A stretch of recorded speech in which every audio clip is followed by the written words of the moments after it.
We can cry when it's over. We can cry when it's over. We can cry when it's over. We can cry when it's over. We can cry when it's over. We can cry when it's over.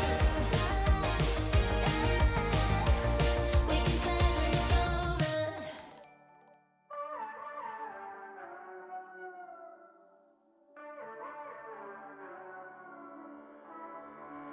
You walked in and I thought, here we go. One look and I am all but sober. I forget that I've been here before. And suddenly you're all I see. The situation, it gets me frustrated. It's all in my head. I fall in love way too easily. I always need to remind myself, nothing of what I feel is real. But fuck, I'm such a drama queen. I know it's just a crush, crush, crush. I know it's just a crush, crush, crush. You said hi and I thought, here we go. Can you tell that I am all but sober? Never realized my friends went home. Suddenly you're all I need. The situation, it gets me frustrated. It's all in my head. I fall in love way too easily. I always need to remind myself, nothing of what I feel is real. But fuck, I'm such a drama queen. I know it's just a crush, crush, crush. I know it's just a crush, crush, crush. I know that it's just a crush, but I always read way too much into stuff. Nothing of what I feel is real. But fuck, I'm such a drama queen. I know it's just a crush.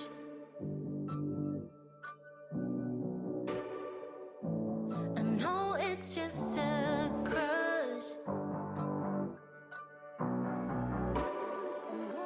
I know it's just a crush. Crush. Crush. I know it's just a crush. Crush. Crush.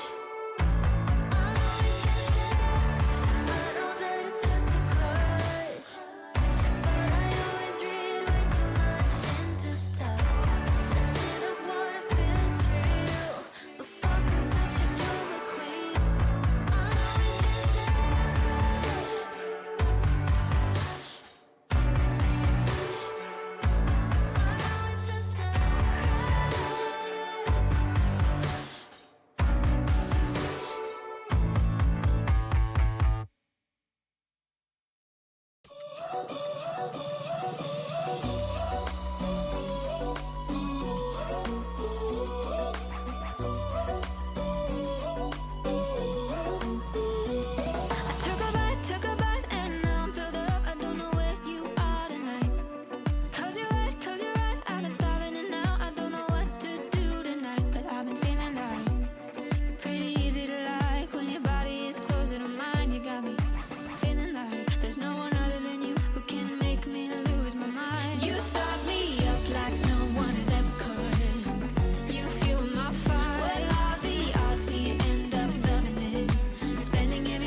Hello, we are back. Sorry, I don't know why I did that. But yes, thank you guys. Somebody said, is she talking to TikTok? That made me laugh. Thank you guys. So let's just get started. D-Cross, thank you so much for the subby. He's the one that made, well, because someone else also made us the Mandalorian helmets, but Declan made one of those for us. So thanks so much. Okay, let's just get started. This is, someone put this one in the Discord, recommended this. Babysitter laughs after killing baby and taking lifeless body to McDonald's by Explore With Us. That's what it's called. And I was like, what the hell? It's an hour-long video. I have no, like, you know what to expect, but could this really be? Oh, that's a good idea. Maybe suggested we check in on Fuzi first. Cool Joe Block, thank you for the subby. So let's do that. We've kind of just been checking in on him all day. Oh, I know I was going to YouTube. The McDonald's massacre in the 70s? No, Katafi, I don't actually.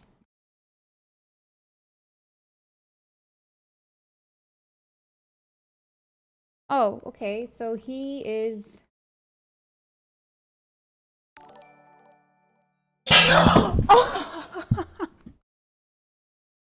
Declan! D-Cross, thank you so much for the 5 gifted subbies! Oh my god, it's been a while, like a minute since we had that. Oh.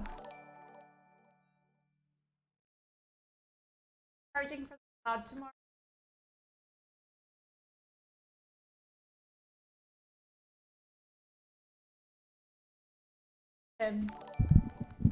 Oh, wait a second. Oh! This is his music playing, not mine. People still chat. They still chat while he's sleeping. Also, someone said, I love watching this man sleep. What else? Sleeping after eating is bad. I guess I shouldn't be surprised when when we did the 24-hour stream and the 40-hour stream, whenever we were sleeping, sometimes I would just check in on chat and you guys were still chatting in there. Why is he asleep so early? I don't know. Maybe, like someone said, he's just resting up for the podcast. He partied for like 4 days and now he's sleeping for 4. Yeah, he must be really exhausted. Okay, so we'll check back in. Let's go to this now. So yeah, I don't understand how this could be. Oh, that's literally the opening. How evil can a person be? See. How evil can a person be to hand a mother their dead child and say, have a nice night? So can we On October 18th, 2018, Heather Gardner made a late-night trip to a laundromat, hoping to catch up on her chores for the week. With her was her sister Jessie, as well as Heather's 2 sons, her toddler Jathan and her 2-month-old baby Benson. As the 2 women got to work with the laundry, Jessie made a shocking discovery. Benson was ice cold to the touch, and his lips had gone blue. Terrified, Heather began CPR while her sister made a harrowing phone call to 911. Yes, County 911. Please, I'm at the laundromat on the corner of 3rd and Union. Please. At the corner of the laundromat on the corner. It's stop. 923. 923. 3rd Ave or something, Merrill Ave or something. I'm not sure. Okay, 3rd Ave and Merrill Ave are very different places. Which one are you at? 923. Heather, it's a laundromat. I don't know the name of it, but I'm not. Kendall New, thank you so much for the 5 gifted. And thank you so much for the subby. I have another child in my arms. My sister's baby is dead. We just picked him up on the babysitter. CPR. There's CPR on that baby. We don't know how. Is he? Do you have him on his back?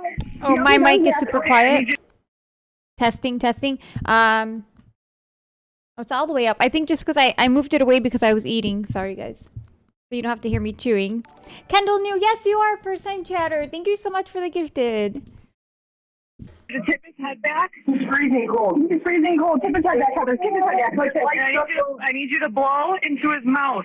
Nose. Into his nose. Into his nose. Laundromat. We're at the laundromat. I don't know what to do. I can't call Kenny. Run. Yes, we're here. Yes, but the baby is still not breathing. You gotta have his head tip back. Okay, what about doing this? Can we do chest compressions? Yes, I need you to start. I need you to listen to me. Yep. Did you blow into his mouth 2 times? Okay, I gotta go walk up to here. Yes, I am. Blow into his mouth 2 times. Plug his nose. He's freezing cold already. Okay, ma'am, I need you to take your hand and put it in the middle of his chest. Okay. Okay, and you're gonna push on his chest. Okay. And count with me. Ready? Yes. 1, 2, 3, 4, 5, 6. As Heather continues to follow the 911 operator's instructions, officers arrive on scene and are Oh quick my to take God. over. Oh, shoot. Okay, what about listen to me? Actions. This is so sad. Did they say 2-month-old baby? And that's so scary. Like how she said the baby is like ice cold. Is that a sign? No, of course. Like you should still try, but like that is so. I can't imagine what was going through her head. Case. This is called Babysitter laughs after killing baby and takes lifeless body to McDonald's. So, yes, everyone in chat's assignment is take a CPR class, right, Beanie Stealer? That is so important. I don't even know how, and now I'm like, I need to, because especially in a moment like that when you're panicking and having to learn it at the same time is such a scary thought. Also, she said that she had, before going to the laundromat, they picked up the baby from the babysitter. So maybe she just didn't check on the baby. Like, she just thought maybe the baby's sleeping, and then they drove to the laundromat. That's so sad. Officers arrive on scene and are quick to take over.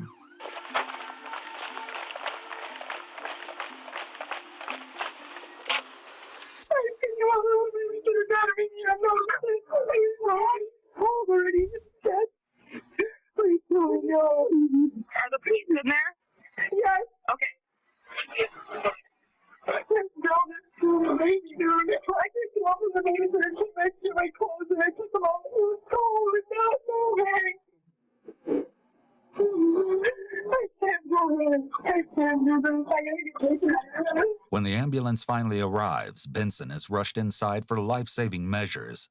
Unfortunately, there's nothing they can do for him, and he's officially declared deceased. The immediate question was whether this was a case of something like SIDS, sudden infant death syndrome, or if something far more unimaginable had occurred. Desperate for answers, Heather and Jesse tearfully explain to the officers what's going on. What exactly happened? We just picked him up from the babysitter. I took him out of there and he was cold. Despite the horror and trauma that Heather's going through, the officer is able to get the babysitter's name from her. Marissa T-Sort? Yeah. As officers handle getting Marissa Tietsort's address and information, Detective Jennifer Holtz arrives on scene and sits down to interview Heather and Jesse. The following mostly never-before-seen footage has been thoroughly analyzed by a former licensed professional. Oh my God, this is so scary. Yeah, that baby was so cute. Luckily though, like she had Heather, I think Heather is a mom's name. Luckily she had her sister with her because she also had the 2-year-old also. So it's like, you know, what could you do with the other kid while you're like panicking over your baby? And just for also comfort and support to have someone else there with you. So awful. Counselor, a licensed professional counselor, and a licensed clinical psychologist. Before the interview can start, Jesse gives Detective Holtz some unfortunate news. Sorry, I sent her a text too on Heather's phone and when this was all happening. I shouldn't have done it. I shouldn't have. But I said, you killed my sister's baby. What did she say? She didn't say anything back. Sorry. Can you tell that she read it? I was just very It's like a Facebook message or a text? A text. It doesn't say she. Oh my God, she's Sorry. gonna run away. No, sorry. I just was really angry and it was just like, I was on Heather's phone and I saw her name and I just couldn't. I'm sorry. While this may not seem significant at first, it would turn out to be very important. Although the police can't head to Marissa's apartment to talk just yet, they do send an officer over to her building. Yeah. The interview then gets underway, and at first, everything Heather and Jesse describe sounds normal. Heather was a longtime friend of Marissa's, and Marissa had been babysitting her kids whenever Heather had to work.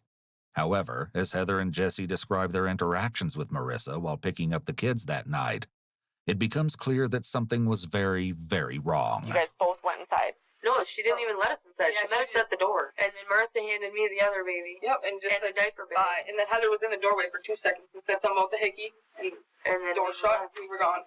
And so it was just real quick. Like, Yeah, she was like, she was her at the face- door already Her with face, the kid. that girl's face was beat. Usually she I'm not hasn't- kidding you. What I thought in my head was, Jesus Christ, what the hell is she on? And usually she's like, okay, what time tomorrow? Or, see you No, tomorrow. there was nothing. Nothing. this is super unusual. She Usually I go in the house and I help her at least pack the kids in their car, the kid, Oh, yeah. baby in his car seat, and What was Or take what was Jason. Adam doing? Just sitting on the couch? sitting on the couch with his baby. Was he like acting weird, shaking anything? I didn't just leave him there. Yeah, I don't get the thing about the hickey. Like how she used that as an excuse to shoo them away. She said something about a hickey. Look at him. It was dark in there. All that was on was his baby. Yeah, I think one of these girls is the mom. I think it's the one on the right, and the other is her sister. She just seems so weird to me. Yeah, but she is not really there. But it was. But it was very. I know Marissa, and this is. And it was just This, weird. something was really off. There's no denying that Marissa was acting suspiciously, and it was quickly becoming evident to Detective Holtz that if she wanted to find out the truth about Benson's death, she was going to have to find Marissa. Unfortunately, this would prove harder than anyone was expecting. Detective Holtz made her way to the apartment Marissa shared with Adam, her longtime boyfriend and the father of her children. With Jesse having texted Marissa about Benson's death, Detective Holtz wasn't sure what to expect when she got to the apartment. Just to be safe, she brought several officers along for backup, as well as Captain Graham. Just relax.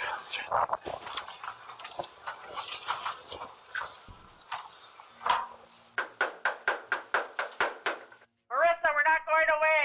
Open the door. It soon became evident that no one was going to answer the door, leading officers to take drastic measures. Police department, arrest warrant.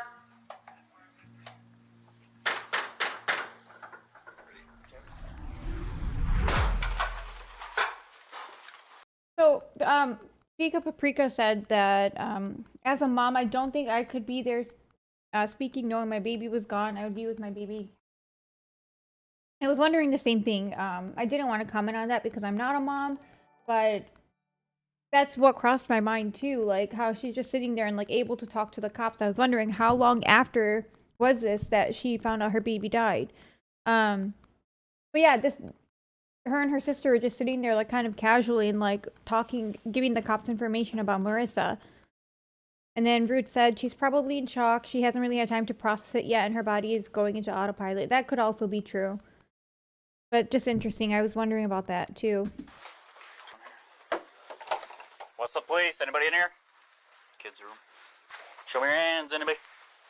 Just as they had feared, Marissa was nowhere to be seen. But this didn't mean all hope was lost. Detective Holtz was able to get in touch with Marissa's service provider and have her phone tracked down to a local hotel known as the Plaza. Within an hour, Holtz and Graham were standing in front of Marissa's hotel door. Morning, Adam. They found Marissa him. here? What are you guys doing here? Please, Adam, just cooperate with us, okay? Who do you think you are, Adam? Well, you already charged her. What the Adam, stay here. No. What does it mean you already charged her? This is when they first found her. Are harassing the hell out of us. And she already got charged. We'll be at court. Why you gotta come here? Well, because we need to talk to her about something new. Something new? Yep. Marissa, I need you to wake up. Why are you guys here? Because we wanted to get away. We got From what? everything. Isn't it against the law to come stay at a hotel room for the night? Can you get up so I can talk to you? Now that the police finally have Marissa and Adam located, it's time to separate them for Seriously, Adam, check the attitude. Who does this guy think he is? He's so whiny. In extremely traumatic events like that, some people can stay unnaturally calm and collected. I tend to do that and process things much later. Yeah, that's true. I guess it's just different for different people. I feel like I'd be the complete opposite. I'd be hysterical and panicking and just useless, not being able to help anyone because I can't collect myself. interviews and see if they have any information about what may have happened to Benson. This is a very important conversation we're about to have, okay? Tell me about taking care of him today. Oh, I was just watching Sure. him and UT was fine. Notice Marissa's upward inflection at the end of her sentence when she says he was fine. UT was fine. This is not typical of a statement, but rather a question, which indicates that Marissa isn't feeling sure about what she's saying. That was about it. Did you feed him or? I fed him once, and then he slept, and well, we went outside when they first got there a little bit, so it was You nice and out. the kids? Yep. Okay. Mhm. Was he dressed in what? He was dressed in a snowsuit and a blanket. Okay. And then you were home alone, and then what time did Adam get home? He got home at like almost, I don't know, maybe 6:30 or something like that. Where was he at? He was hunting. We have Betty Davis in the chat. Hi, Betty. Betty is, well, first time chatter here, but also joined the Starkiller team, through the whole Fuzzy saga when we started watching his stream over the weekend. And I think Betty was one of the many viewers who's kind of like bouncing back and forth. It was just so much fun with you guys this weekend. Okay. And then what did you guys do after that? After Adam got home? We went to eat a little bit after he got home. Where'd you go? McDonald's. Which one? The one over. Do you guys think she knew the baby was passed away at this point? That she would just take it to McDonald's? By the courthouse. Okay. Alrighty, so yeah, I'm excited for tomorrow. Me too, actually. Me too. Go inside through the drive-thru? We went inside. Okay. How long did you stay there? I'm sorry, I stopped pausing, but yes, Betty is definitely G7. I don't know, about maybe 15 minutes tops. Okay. So did you eat inside, or you just grab the food and then go? We ate inside. Okay. You were able to finish your meal in 15 minutes? That's pretty good. Okay. He ate when he got there, and that was about it. One bottle, like a full one, half one? He ate like 4 ounces. Okay. But yeah, he like eats it depends. Did Heather send that with you pre-made, or did you make that up? The bottle? She sent it pre-made, and then I made another one, so. Okay. And then what happened? And did you come straight home after McDonald's? Mm-hmm. The only place you went outside of the house was McDonald's? Okay. And then came straight home, and anything significant happen? No. We came home after McDonald's. We put a movie in, then like, I don't know how long it was after, but she called and she's like, I'm putting my clothes in the dryer. This is a babysitter. Where's the mom? Yes, so this is a babysitter. The mom, I guess she found out when she picked up the baby from the babysitter, and she went to the laundromat after. That's when she found out her baby had died. And now the police found the babysitter and are questioning her. And then I'll be there, and then like She does have a huge hickey. You guys can see it. 15 minutes she Is came it that there, so. like dark spot? Okay. And did you have him ready, or did she get him ready? Yeah, I had him ready. I left him in his car seat. Okay. How long had he been in his car seat? After McDonald's, it was only like half hour, 45 minutes maybe. Okay. It was right after McDonald's. I just left him in his car seat, and then You didn't take him back out? no, because usually she's there at like 9:30. So. Throughout this initial statement, Marissa is repeatedly saying, and then. And then he slept, and then like. Ooh, what could This be usually wrong with indicates that? something being left out in someone's story. In an interview, detectives will dive more deeply into portions of the story where a And then. suspect is repeatedly using phrases like, and then, and this happened. Was awake the whole time? No, he was sleeping. When? The whole time. The whole time you babysat him? Well, no, I mean, like, after he got there, he was up for, like, a couple hours, and then I fed him, and then I put him in the pack and play, and then I have this little camera, like, the video monitor, and then, like, I had to check on him because I have that now, so, like... And he was in your Okay, I could see that. Like if someone was lying and them saying "and then" a lot. bedroom or in our bedroom. in your bedroom? In a pack and play? And then, Are you okay? yeah, I'm just, like, half asleep. Marissa's laugh and smile here is odd given the circumstances. This is clearly a serious situation. When a suspect acts unconcerned, this can be a red flag for deception. They may be trying to play it cool so that they don't look guilty, when actually their behavior just makes them look more suspicious. Yeah. Okay. So the reason we're here, Brittany, I'm sure you must be asking yourself. Because she didn't even wonder, like, okay, is the baby okay? Why are you guys asking these questions? That's right. Not Brittany. I'm sorry, Marissa. You have a sister, Brittany, right? Yeah. The reason we're here is Although the audio here is redacted, we can infer that she informs Marissa that Benson is deceased. Why is he dead?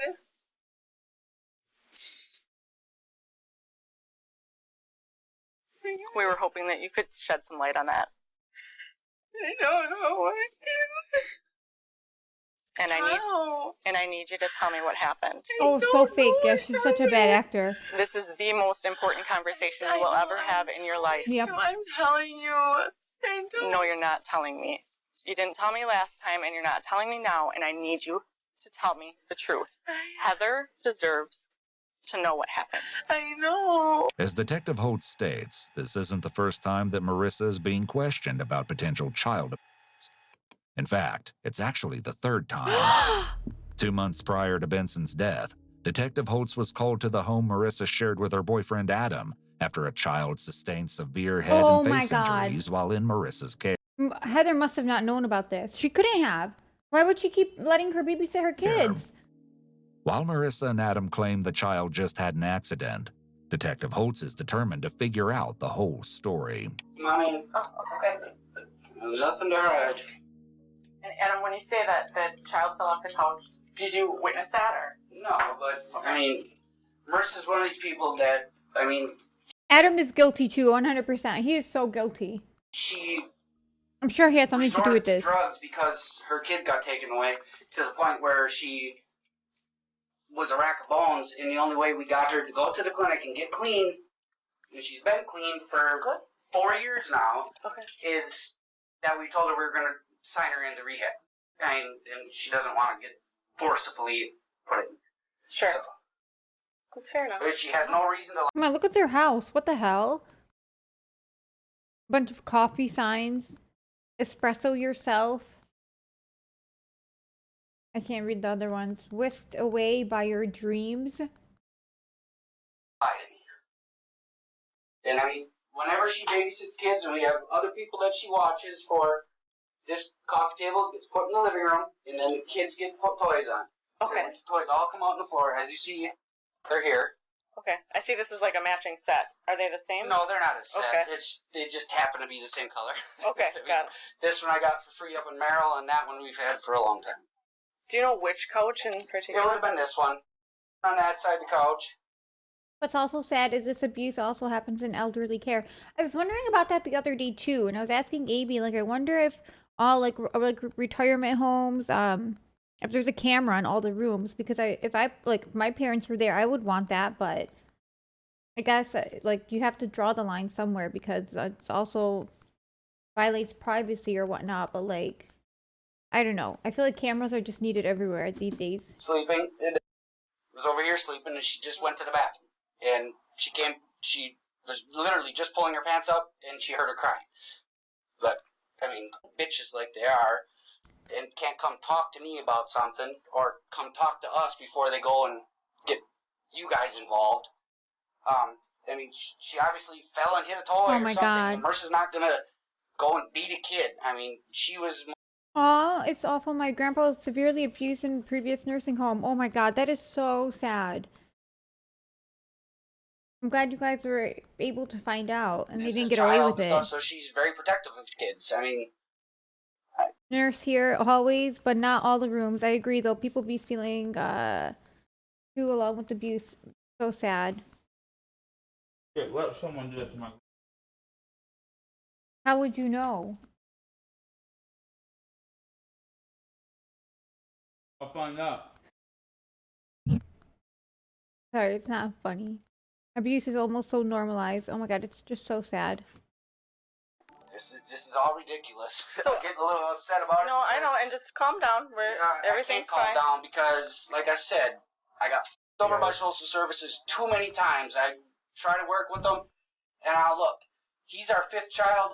I got pictures of my kids here, and that's all I can do. That's all I get to see of them is pictures. So, and there's nothing I can do about it. Although Adam Why isn't is Adam getting into screaming? specifics here, he's referencing the fact that 4 of his and Marissa's children were all taken by social services. Okay, Heather, I'm sorry, but what are you doing leaving your kids with Marissa by a mom who had her children taken by social services? I mean, I know that those services are like messed up. We've seen in cases before where social services are not helpful. Like they take kids out of their family. They take kids out of their families and put them with a family that isn't any more fit than their biological parents. But come on, there's other babysitters. Get the camera big. Oh, shit. My hands are dirty. I need to get a napkin.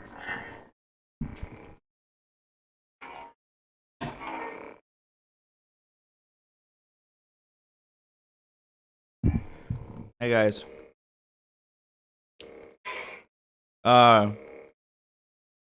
They had a deal on Prime Day for a lightsaber, Oh, it's dual-ended.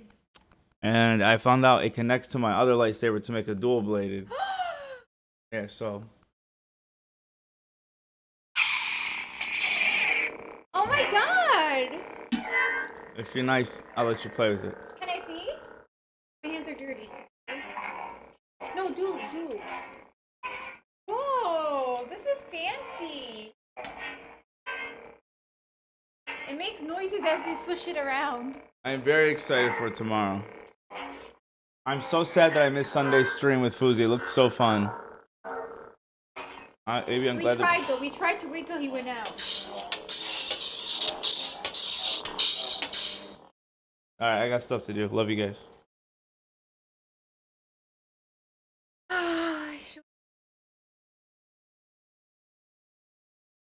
Okay.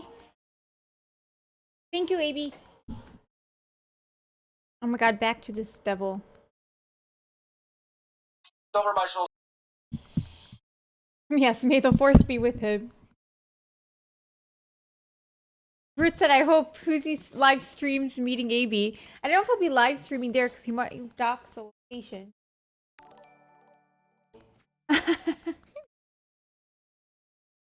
Actually, before we get back, let's check in on Fuzi.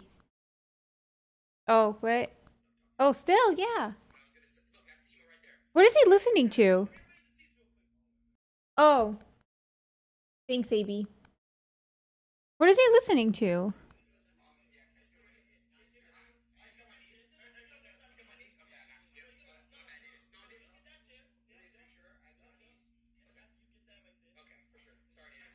Someone said, I wish I could give him a soft massage. You guys, I learned some interesting things today. I learned what... Can you say that on stream? I learned just the terms? Yeah, because it's not a bad word. I learned what rub and tuck is. And I learned what a glory hole is. Because... AB was making a hole in the wall at the office and he called it a glory hole and I didn't know what that was. So then he told actually no, Olivia explained to me. And then also the rub and tuck thing I didn't know either. I guess it's also called happy endings. Also Olivia taught me. I'm like, what are these things and how do you all know about it?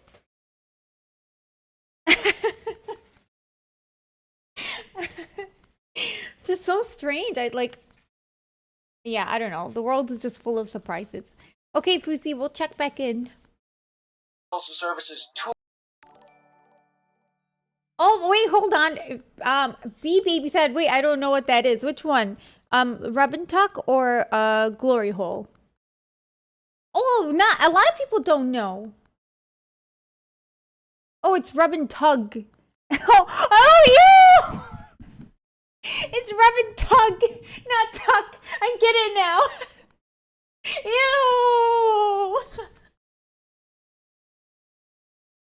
Oh my God! See, Zach is. Olivia told me it's called Happy Endings, a place where that happens, and Zach said it's called rub and. I thought he.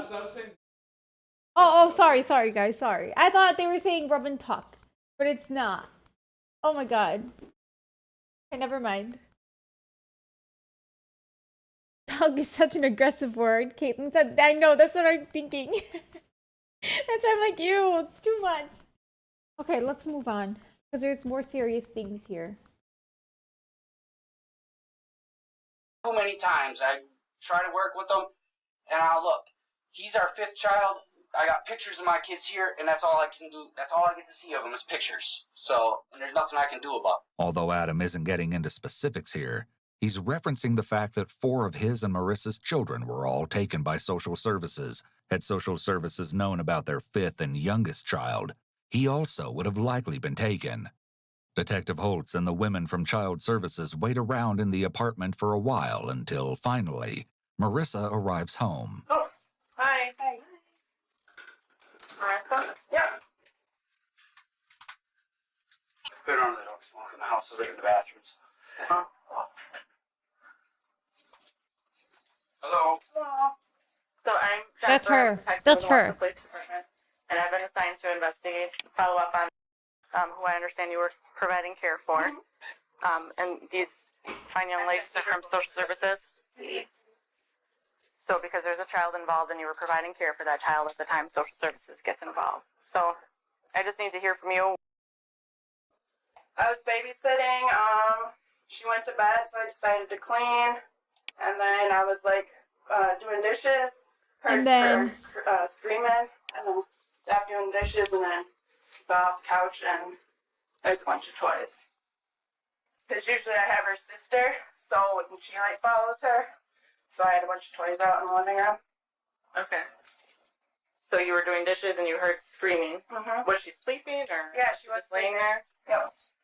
And she must have rolled off, and then I stopped doing the dishes, and she was on the floor, and all she had was rug burn, and then she had bruises, so she must have hit a oh toy. my God. What toy was on the floor? I had I had a bunch of, this table was out, and I had a bunch of toys, in the middle on the rug. Okay. Oh my God. I'm thinking Adam hits crying children. Do you guys think that's what's happening? My initial thought was they're just being unattentive and neglecting the kids, not actually directly hurting them. So, a bunch, I took a bunch out of the bunch, and she was sleeping on this couch, and she must have rolled, but I take the table out when I babysit and put it in the kitchen. It's an immediate red flag for deception that Marissa fails to incorporate any of her own emotions during her account of what happened. Most people who are telling the truth will include their feelings during the event. However, it's typically difficult for a guilty person to fake emotion. So guilty individuals will often opt to keep their emotions very neutral, even if it's completely inappropriate to stay neutral given the circumstances. Has anything like this come up with you before? No. Or a child being injured? No. Are you sure about that?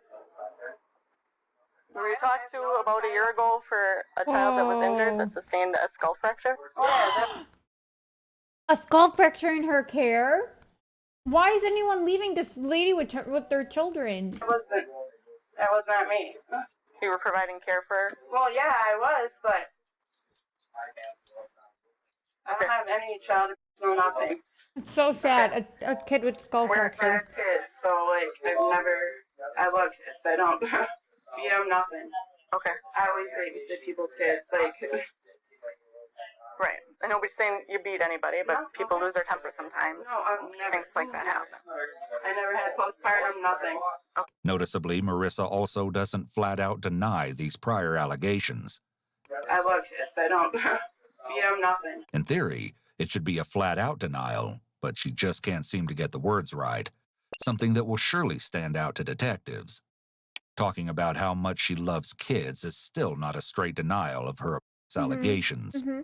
It can be difficult for a guilty individual to make a false denial, as their body will automatically start showing physiological signs of anxiety. With an ongoing child abuse investigation against Marissa, Social Services informs the couple that their baby son won't be able to stay with them. Adam doesn't take the news very well. We place with relatives. If you don't have a relative, then we have to look at foster care. So I need you to give me some relatives. We place with friends at this point. So do you have a brother or sister or an aunt, uncle, mom, Adam dad? does. Does Adam? Okay. Adam. So until No, they're not. investigation, there has to go to your dad. No. So They're can not we do taking my So hey, can we Go! Go! Adam, stop. Adam, stop. Stop. They said with family. No! Until investigation is over. I wasn't here! Your dad. My dad cannot watch it! Adam is so whiny. You guys can go! Or I can leave and he can watch them. You guys need to leave. Go! Can I just live with her until the investigation? You need to leave! We can't leave. We can't leave now. Just wait. Yes. Yeah, he wasn't here. He thinks it just happens if he says, you need to leave. Like, it can happen like No, that. you can't leave Watch with the child. Adam, You cannot stop. leave with the child. Adam, stop. You're stopping and you're scaring the baby.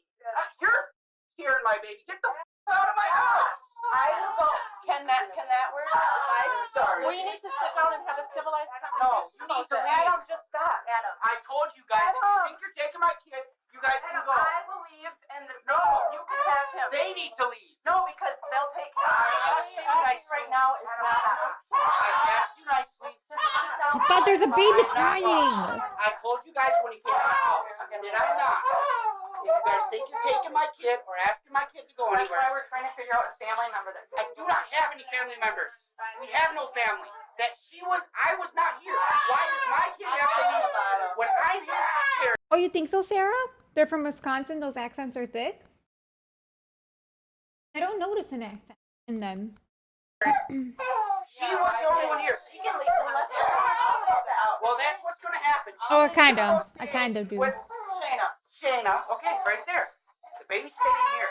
So there's the situation. You guys can go.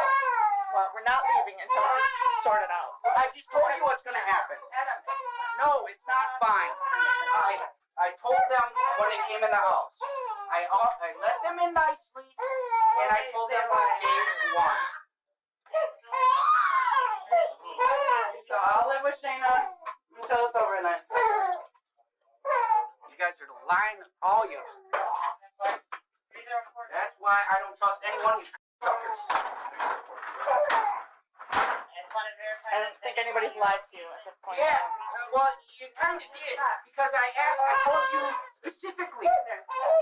Did I not? Right, when you guys walked in the door. I said, if you think you're going to do anything with my kid, you better bring the SWAT team.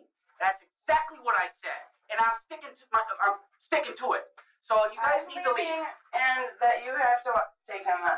I can't be here. Let's talk about this, Adam. I just called. Go. No, that's not how it works. We need to sit down and figure out. It's my house. I pay the bills here. Do you guys come pay my rent? No. So you can leave now that I asked you 15 times. Adam, stop.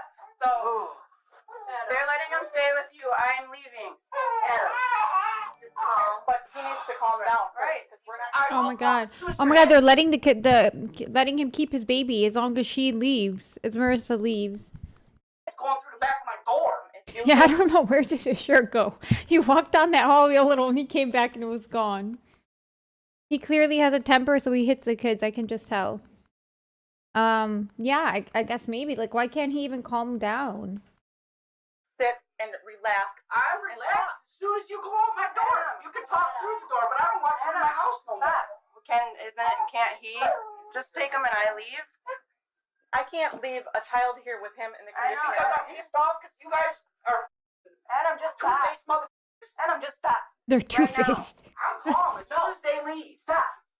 My God. I can't help it, Marissa, and you know Oh, it. well. You want him here? My God, they're freaking out. Marissa and Adam are having very different reactions to their son being removed from their home. Although Adam's feelings are valid and many people in this situation would feel angry, his outburst is clearly upsetting the baby, and he doesn't seem to recognize that. Marissa, on the other hand, is notably calm about their entire situation. This is rather unusual, as most parents would be quite upset about having their child taken, especially if they didn't do anything wrong. This may be an act on her part. She may think that she needs to appear relaxed, because if she is explosive like Adam, it will just look like she acted that way with the child she babysat. Was that a cig in his hand? Does he smoke inside? He said usually they just smoke in the bathroom, but obviously that's probably a And lot. there's nothing anymore. You guys can go bring the dog in here, do whatever the fuck you want to do. But my kid's staying here. With these memories fresh in her mind, Detective Holtz is unrelenting in her interview with Marissa. Heather deserves Oh, to know what happened. oh my God, is that the same cop that was there? I know. What?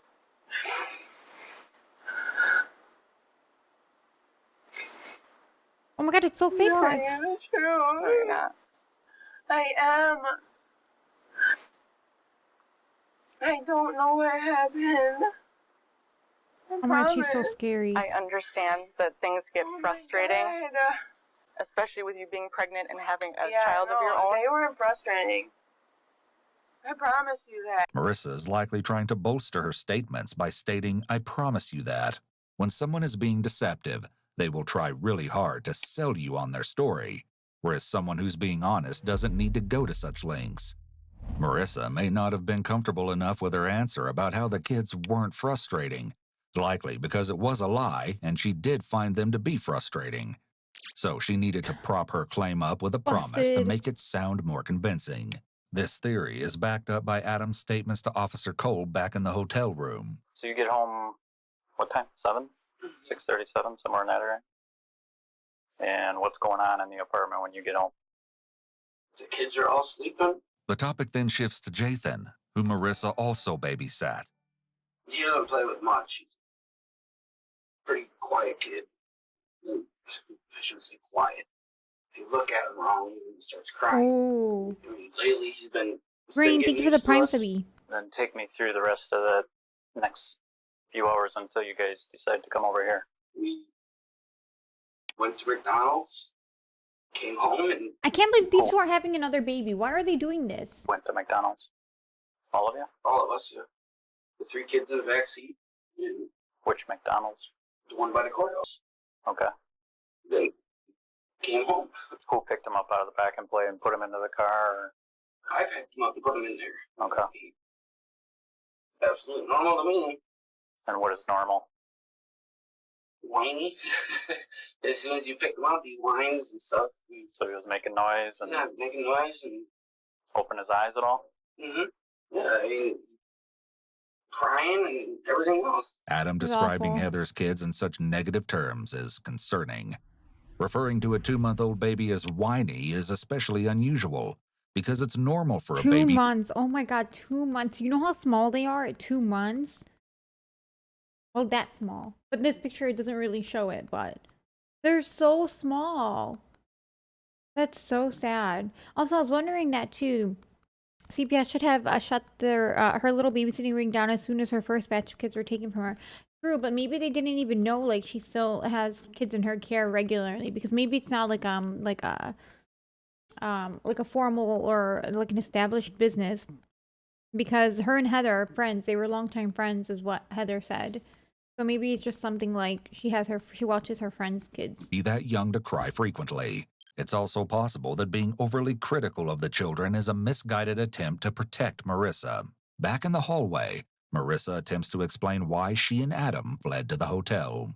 I got a little money from a car accident, and I wanted. Her Noisy said, "I'm just getting caught up, but the words babysitting ring already rings an alarm." Dang.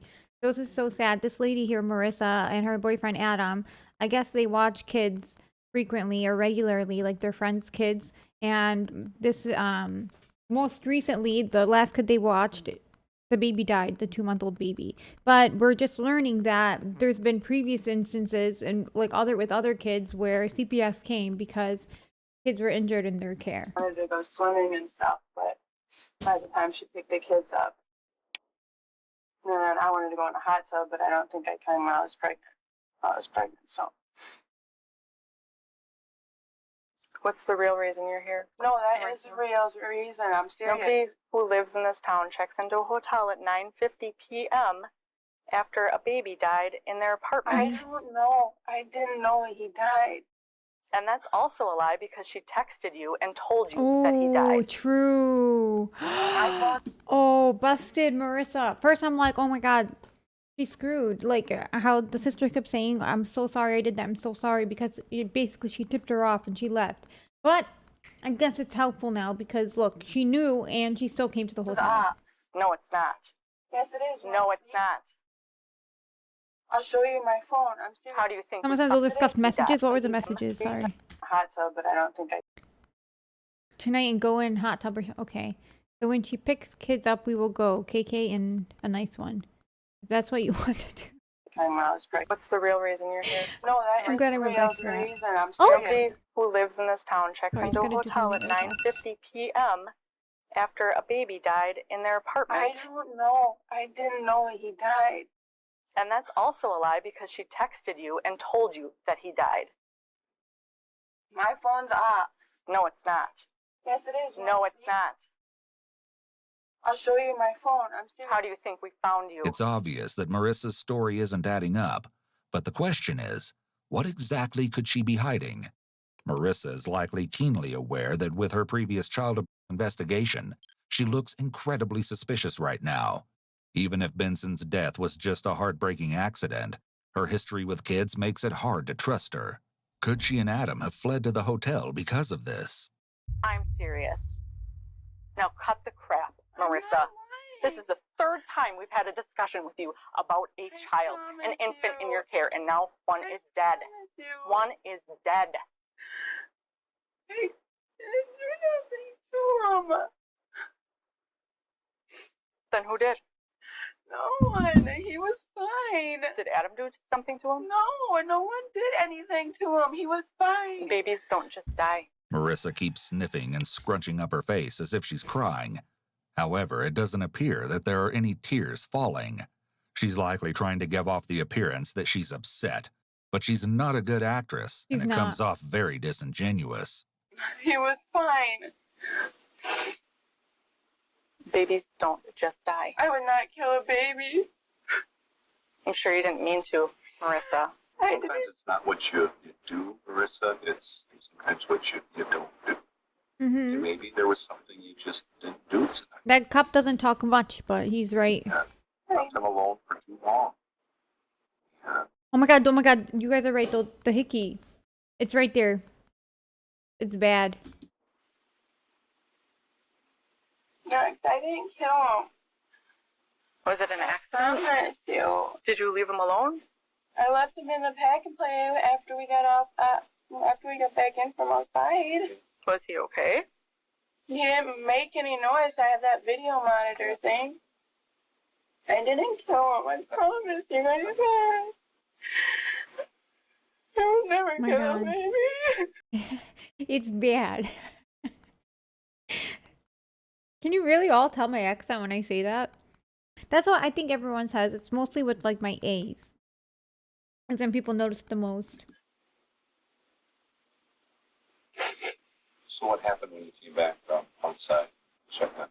Also, yeah, that is true. Sometimes, like Haley said, to be fair, sometimes babies do just die.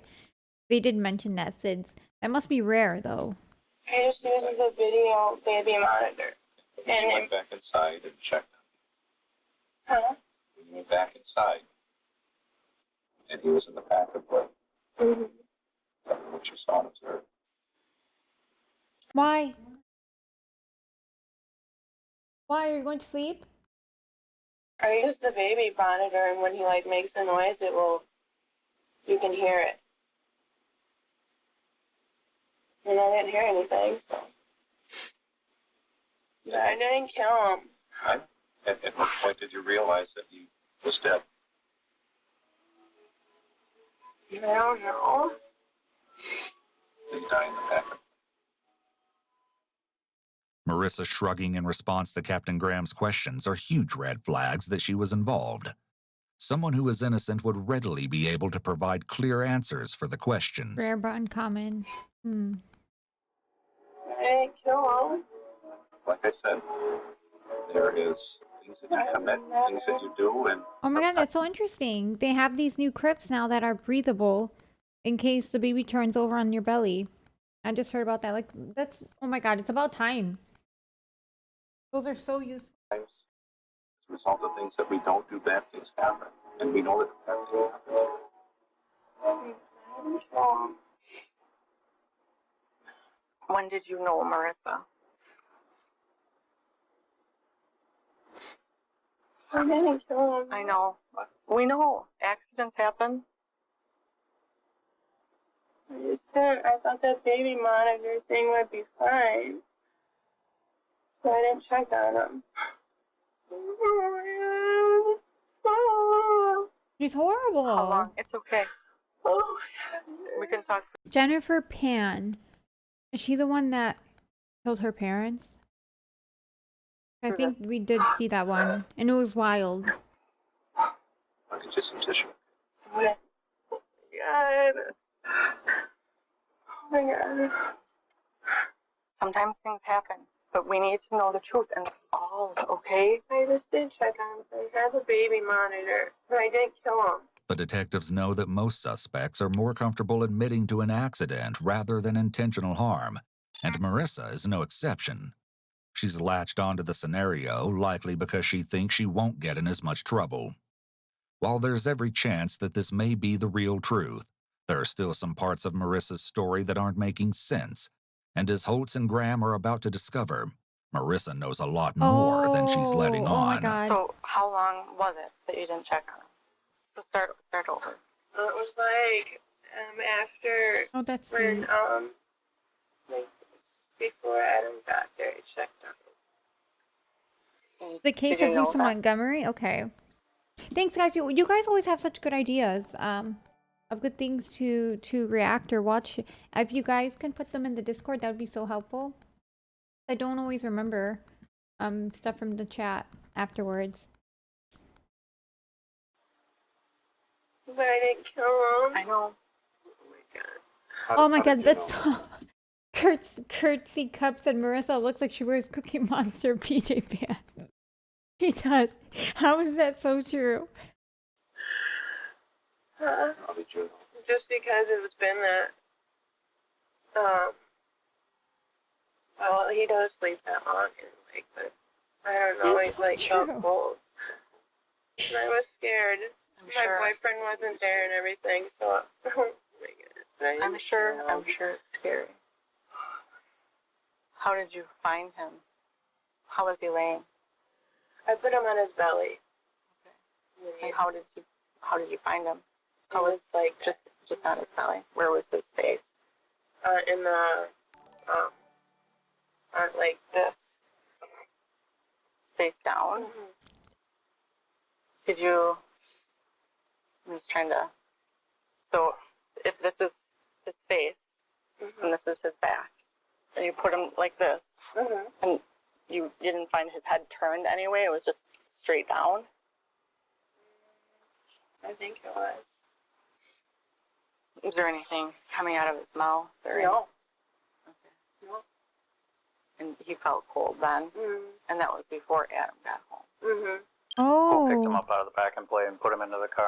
Or? I picked him up and put him in there. Okay. Absolutely normal to me. The fact that Marissa can't seem to clearly remember how Benson's head was positioned when she found him is a red flag, as this is something that she should be able to remember. If she walked in and the baby's face was straight down into the bed, this is something that would trigger alarm bells and would likely stand out in her memory.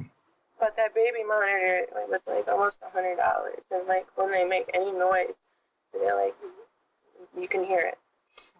And that has like the camera thing. So So you're saying that didn't work? no, it worked. It worked. Yeah. You just left him alone for too long. Okay. You went to McDonald's? No, I brought him back. Or did you put clothes on him? Did you put a snowsuit I on? put a snowsuit and hat on. And Adam didn't notice that he was dead? He probably just thought he was sleeping. Oh my god, this is so awful. Did you check for a pulse? Did you see if he was breathing? Or did you just feel his skin was cold? Mm-hmm. He just wasn't making any noise. What did you think was going to happen when Heather came to pick him up? I don't know, like...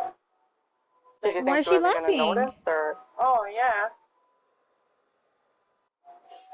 That she was or wasn't going to notice. She was gonna notice. Did you try to do anything to revive her? Try to do CPR? No, sorry. Wait, did she's admitting that? Yeah. I'm so sorry. What the heck? Heather came to pick him up. He just wasn't making any noise. Noise. What did you think was going to happen when Heather came to pick him up?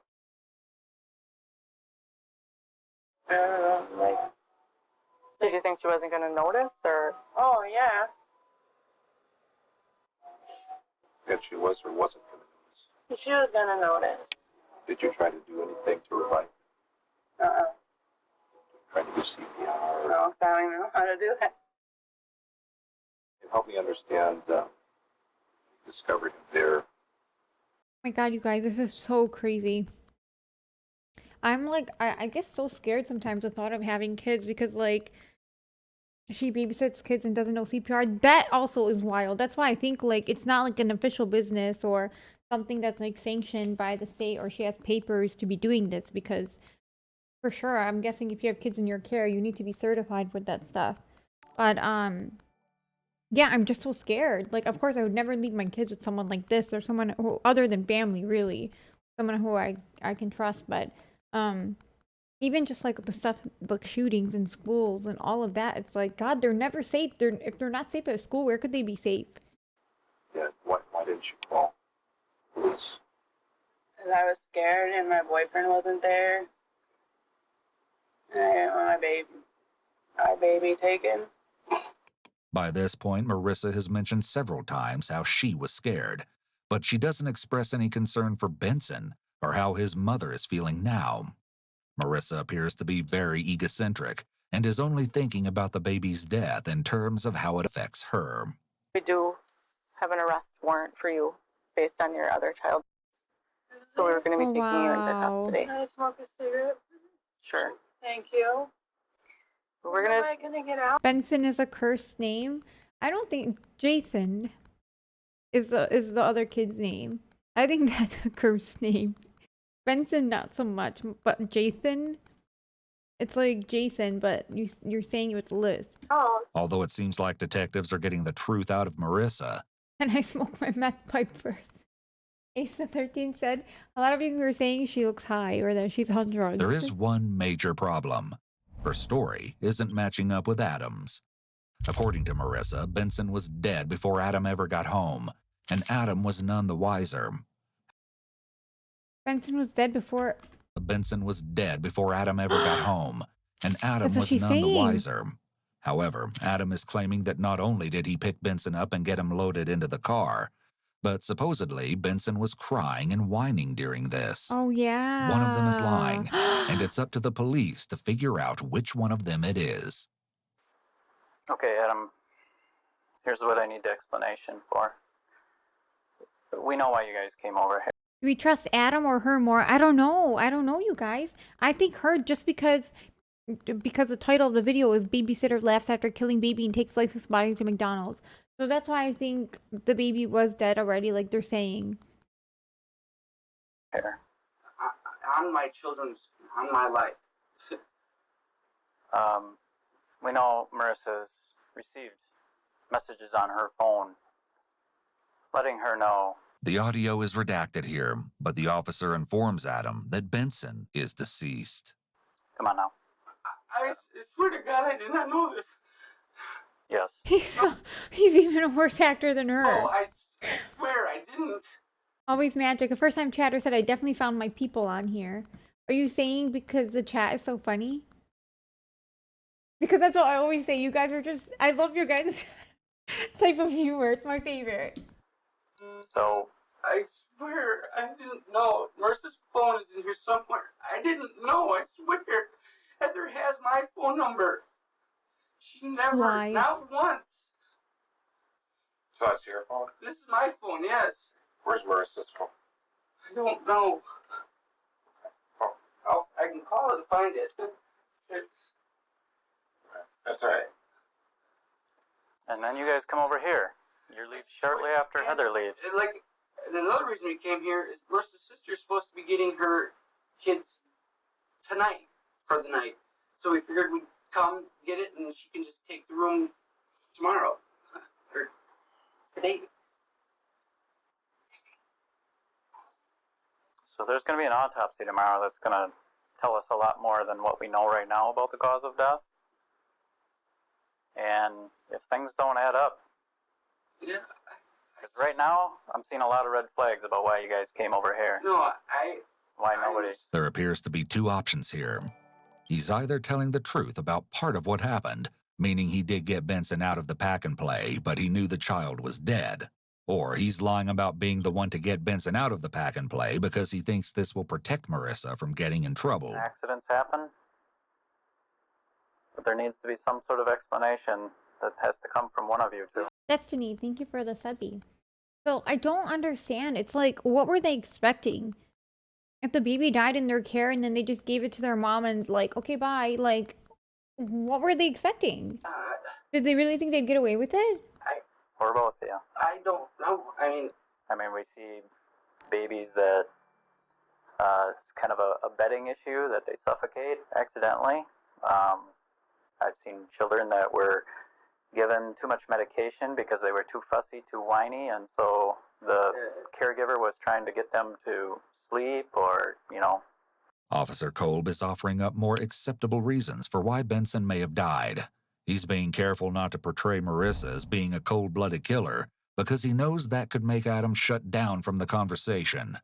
However, if he can sow a seed of doubt in Adam's mind about how it could have been an unfortunate accident, getting me dizzy with this. Adam may be more willing to provide information that could be helpful Having the two overlaid on each to other the like investigation. Can I ask her a quick? Mm-hmm. Yeah. So why is he telling us they're leaving to go to McDonald's and Benson was alive? Because he's probably scared. No, he didn't know. He don't know. What would he have to be scared of then, Marissa? That I'm gonna get in trouble or go to jail. Yeah, he doesn't know. Oh, she's so stupid. Why would he be covering up for you if he doesn't know that you did anything wrong? Remember we talked about being honest? I know. I'm in jail, babe. I know, passed out. Don't freak out where she said they're gonna risk it. So, I gotta pee down, so I'm saying, okay, I'm gonna see Jess tomorrow. But, you know what's going on, right? What's going on? Oh, God. The bedroom. What did you tell me? She got on when Heather got there? No. When you guys were going to McDonald's. I got him out of there. I mean, And he was making noise, you said several times. We asked and clarified that with you, right? yeah. Is that the truth? I just saw your message, Noisy. Oh, I totally get it. This one is a lot. There's always some cases sometimes where people are like, this is too much. Sorry, I can't. It's totally understandable. This is so crazy. He was fussing and stuff when we left.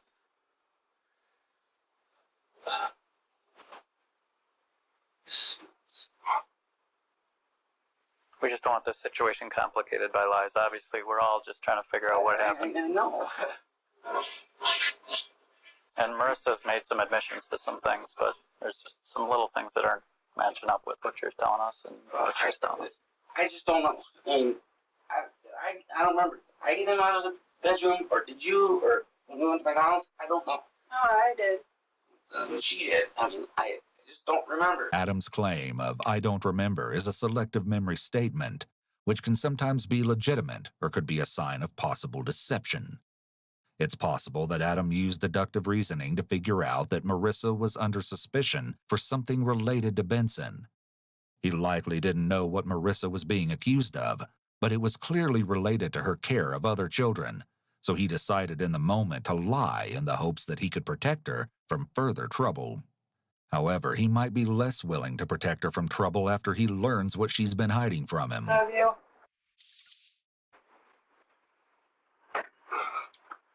So Adam, what she has admitted to out there while we were talking in here is that while you were out hunting, She already knew? likely suffocated, and that Did she tell me? of course she's probably freaking about that. And even when you came home and went to McDonald's, she's saying she knowingly put and into the car, leading you to believe he's alive and well, and he was dead all that time. And do you understand? We're not here to argue with you, fight with you, or nothing. We want what's best for the kids. I understand. And I think you do too. I do. And I even think Marissa does. She does. But she has a poor way of doing it, I guess. That's so crazy. Imagine going to jail for we don't know exactly what happened, but a baby died in your care, and all the while you're pregnant. Anybody that we live around.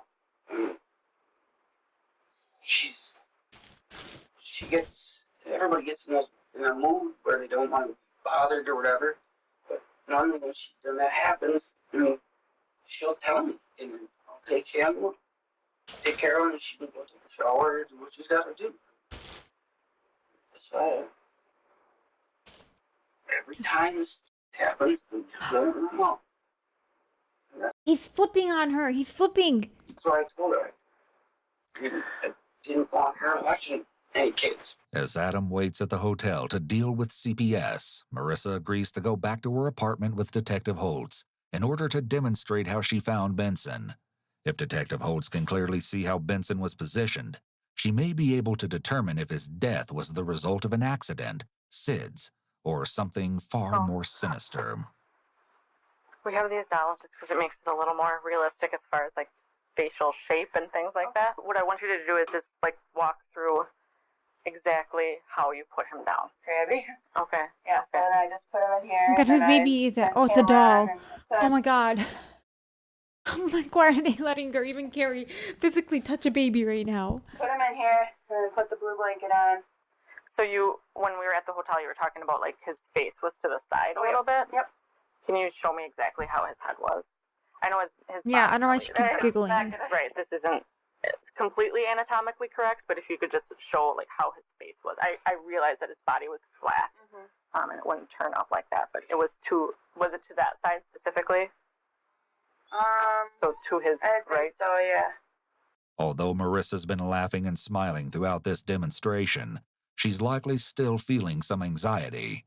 If we look at her hands, we can see that they're almost closed into fists, which indicates that she's feeling tense. Most caregivers would be traumatized by having a baby die in their care. Having to reenact their last actions with the infant would likely be difficult and emotional. In stark contrast to this, Oh my God, why, their house, I don't understand their decor. Everything's covered. All their walls are covered. Marissa appears to be completely unaffected. However, this image of her clenched hands may provide a glimpse into her inner stress. Did he have a nook? No. Okay. Just the receiving blanket and then his blanket. So the receiving blanket was already folded up and laid down before you came in here. When would you have done that? I think I did it. I laid him on the couch. And when you found him, exact same position, or was he different? I think he was in the same position. Okay. I need you to really try hard to remember because this is important. I know. Could he have been in a different position? But was he still in the middle? Had he No, he was in the middle. I think he was in the same position. Based on her frequent responses of "I think so," I think it seems like Marissa is making things up as she goes. Okay, so walk me through how you determine that he's not alive. Because I picked him up and he was really cold. How did you pick him up? I just went like this. Okay, and what did he look like? He was just cold. Marissa is completely unemotional.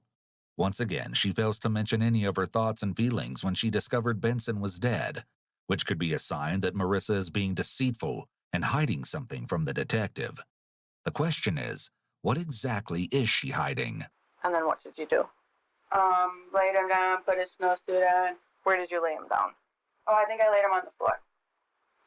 So I put his car seat in there, and I grabbed his snowsuit, laid it on the floor, put him in the snowsuit, and then put him in his car seat with his blankets.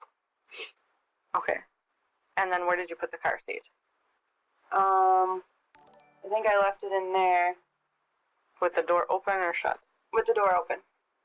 I left him in there, put the door open, and then Adam got here, and then we left. Leave him in the car seat, in his snowsuit, there. It's not a You laid him on snowsuit, the floor, Marissa. but you don't know CPR, no one Quit else messing to around, call lady. anyone or research anything online. See, this is serious, Marissa. We don't have time for your shenanigans. Yeah, really. Did you see if there's anything maybe stuck in his mouth or? No. Okay. And you said no knock. No. Okay. As Detective Holtz is listing off logical responses to finding Benson dead, Marissa Oh my god, no. She dressed him when he was dead? That must be because if he was dead, she was saying he was already cold when she got him out of the crib, and then she dressed him. simply nods with indifference, perhaps implying that there was another reason that she didn't try to investigate Benson's unresponsiveness. Do you always leave the baby monitor on, or how do you guys? Just when I have him back there. We just got it on Tuesday, so. Okay, so how did you? So you had it back there. You had the baby monitor on, or no? Okay, and then what did you? Was it facing there? Where were you sitting? Yeah, I was facing right there, and I was right here. Okay, so then when did you turn it off?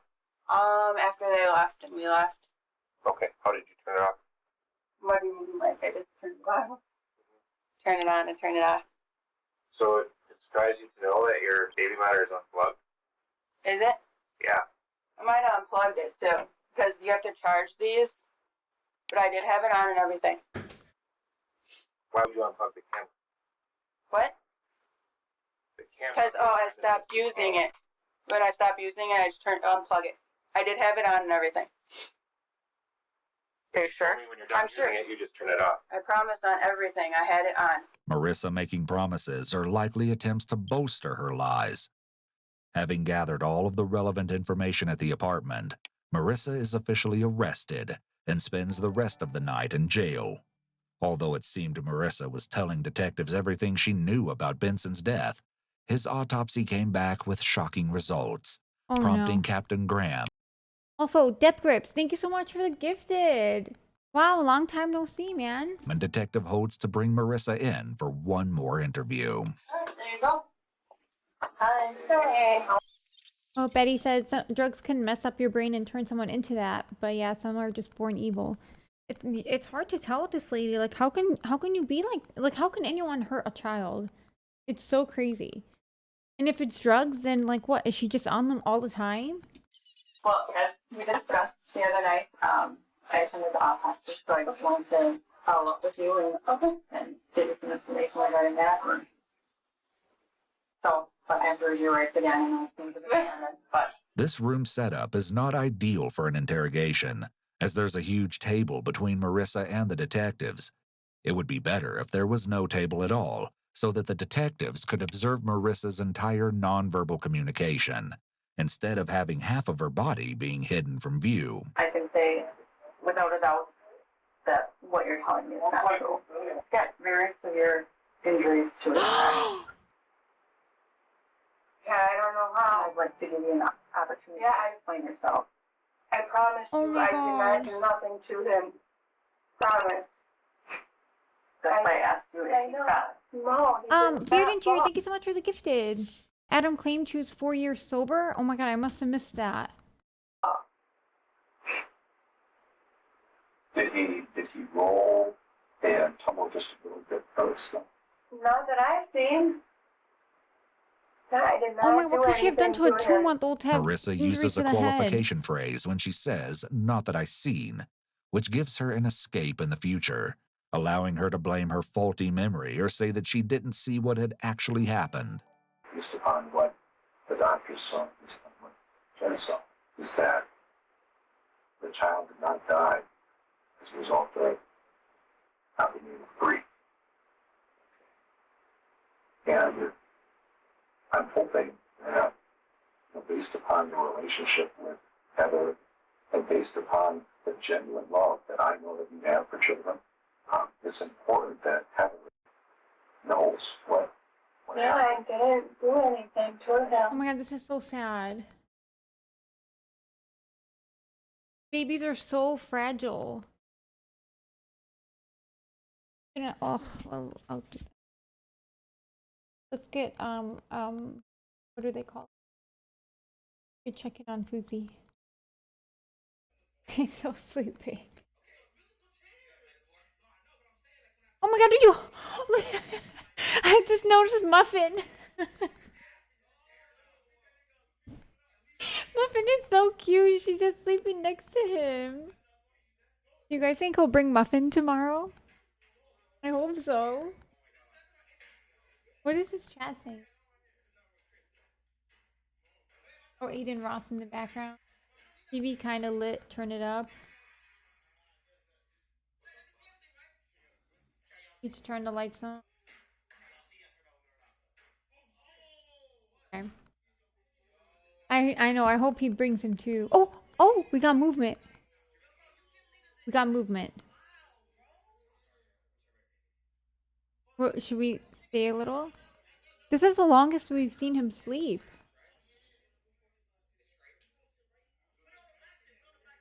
Oh my god, guys, I feel so bad. You know, I woke on yesterday. Okay, so AB like worked like all day basically. He was working on something, and then they've been yelling at him for hours to turn lights off. But why? Wouldn't it make sense if they're watching him to just have for him that they could see what's going on? But anyways, he took 3 sleeping pills. What kind of sleeping pills has sleep? I love how you guys know so much. So I always have like night terrors, and AB went to sleep yesterday at like 11, no, maybe 10 or so, and then around like he ended up waking up around like 4, and he stayed up since then, or maybe even earlier. But anyways, he didn't tell me yesterday. He didn't tell me at the time because he didn't want me to feel bad. But he ended up confessing to me later that what woke him up was my night terrors. I remember once at night, last night, he woke me up and he's like, you're dreaming, or you're sleeping. And I'm like, oh, and I was trying to explain what happened in my sleep, but he said that that wasn't the first time. There was like 2 or 3 other times before that I woke up like hyperventilating like that. Do you guys remember your dreams? Because when that happens to me, I remember exactly like what I was dreaming about. And sometimes like I try to keep myself awake, because if I fall right back asleep, I go right back into that dream. And it's so scary. I swear my dreams are like movies sometimes. And then they repeat. It's like a loop, an endless loop. It's like I just have to do it again, and like being chased or whatever is happening. It's so scary. It happens to me all the time. Okay. It happens to me a lot, and I'm lucid dreaming when it happens. So I'm glad I'm not the only one, because it's really bad. Like I wake up a lot like hyperventilating like that, and then AB has to like wake me up and calm me down. AB's burrito chasing Lena? No, I wish. It's really much more sinister than that. Okay. We'll check back in with you. My dreams are so fickle and boring, if they even happen. Light sleeper. That's so strange. That's so interesting to me that a lot of people don't dream, or they don't remember their dreams.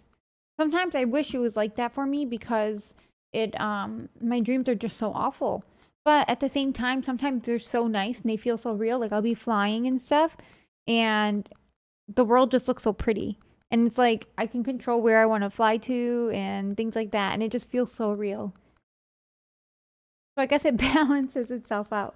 I take melatonin gummies and I don't get nightmares if I take them. Oh, interesting. Sometimes I take melatonin gummies if I'm having trouble sleeping, but I don't notice if it helps with anything like that. Like if it puts me in a deeper sleep where I don't dream. You can lucid dream, Lena? I don't know, but I do fly in my dreams a lot. And AB was mentioning that to me too about lucid dreaming. That's what happens, but I didn't think anything of it. I learned how to lucid dream to control the amount of times I sleepwalked and talked in real life. Oh, wow. And because of it, I have more of a grip on how my body acts when I sleep, and I remember my dreams way more since I'm essentially in control of them, even when I decide not to immerse. I need to learn that. I need to. That would be so helpful, especially like on just my repetitive dreams. Like lately, that's how my dreams have been. It's like a loop. The same like scary situation going on and on. It's like I know what's gonna happen, but I still have to put myself through it. It's so weird. Lucid dreaming works, but the process of learning can be scary itself. What are you guys trying to teach me? I don't want to go down this road.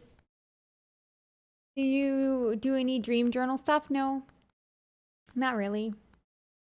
I just tell you guys about it. You guys are my support system. Insidious. Oh my god, that's so. That's what makes me think of too. Insidious. I guess that's like a real concept that people can do, like when they're sleeping and then they, in their dreams, like they can fly and it's like their soul leaving their body, or something like that. Is how people have described it, like in the movie.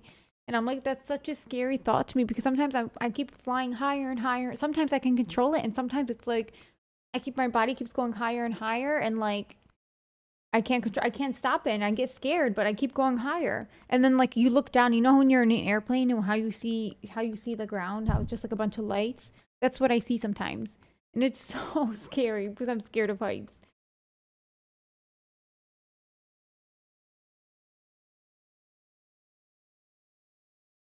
He's gonna save you from Freddy Krueger someday.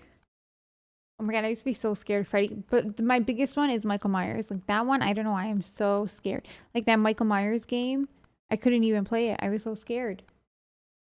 Did I finish it? Oh my god, you guys, I did end up finishing it because I just can't. I can't do it. I literally can't play that game. It gets me so bummed because the developers of that game reached out to me, and I guess they left like a comment on my YouTube video asking. They said they're developing Halloween 2. This isn't like through Universal Studios or anything. It's just the game, which is like fan made. But anyway, the developers are making the next game, and they asked if I wanted to voice a female character in there, and I'm like, oh my god, yes, of course. And then and I what UWU? But anyways, they did for a while. I'm like, oh, they haven't reached out to me though. I wonder why. And then like I ended up checking my email that's connected to my YouTube, and they did email me. But by that time I saw it was too late, and I was so bummed. I was so bummed. I can't even tell you guys. I didn't even want to talk about this because it it gets me so mad. But yeah.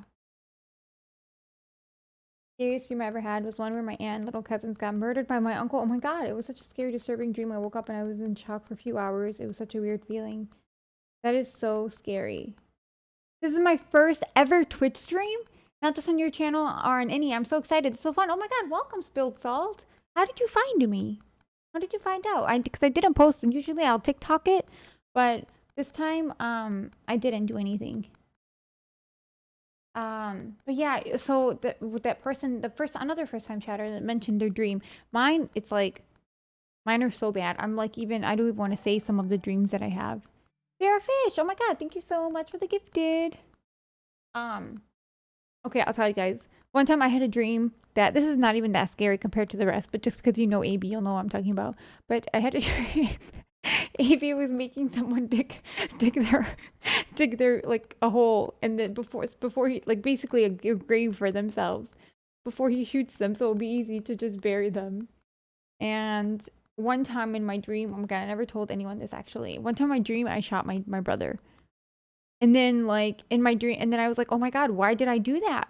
And it was like over something so stupid, and I'm like, did I literally just, and then like, even though it was just a dream, I just woke up feeling so awful, and I just have this like nasty feeling in my, like, I just feel so gross the whole day because I think back to that, and I'm like, oh my god, it's just such a weird feeling. And then another dream I had, this one is really awful too. I had a dream that I passed away, and I was back in my parents' house, and like I'm walking around like as a spirit. Nobody can see me, but I can see them. And then I go to my little niece, like she's my favorite person in the world, and the thought that she couldn't see me was so sad. And then it hit me that like she's gonna grow up without me, And that, oh my God, that one was so, that dream really hit me. Like that one I thought about like for a week after.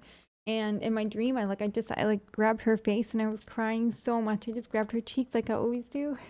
And I'm like, I'm so sorry. Like I was apologizing that I wasn't there for her.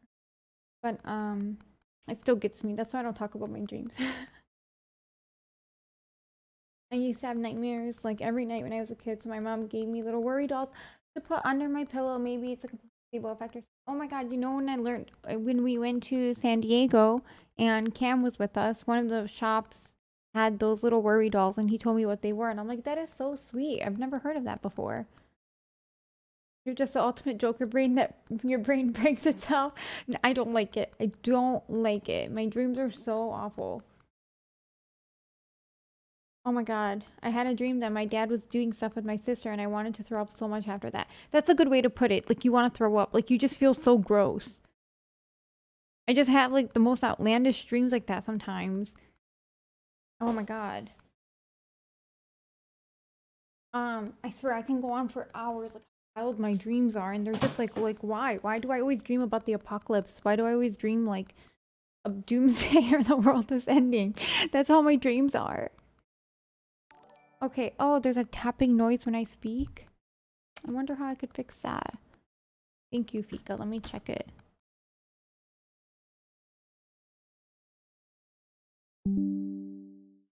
Without me. And that, oh my God, that was. This is the clip you did, Fika. The sad story. I don't want to listen to it. No, I'm kidding, but thanks. So this, here, let me. That one was so. That dream really hit me. Like that one I thought about like for a week after. Oh my God, I don't know how to fix it though. How weird. This is I just replaced this cord also like right before we went on vacation. Do you worry, stress often? I don't know if I was like I do have bad anxiety, I think, because I'm always in my head and that drives me crazy.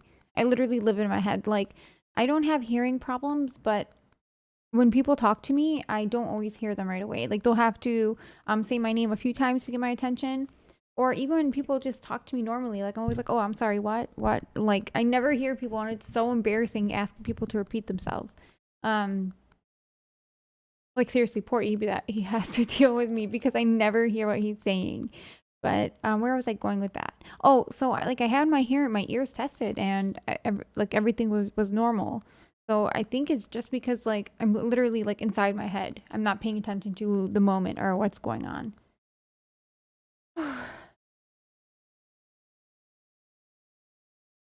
But yeah. Oh, some kind of my phone is next to it. Maybe that's why. Okay, I moved my phone and my keys, my car keys. Okay, how about now? Are we better?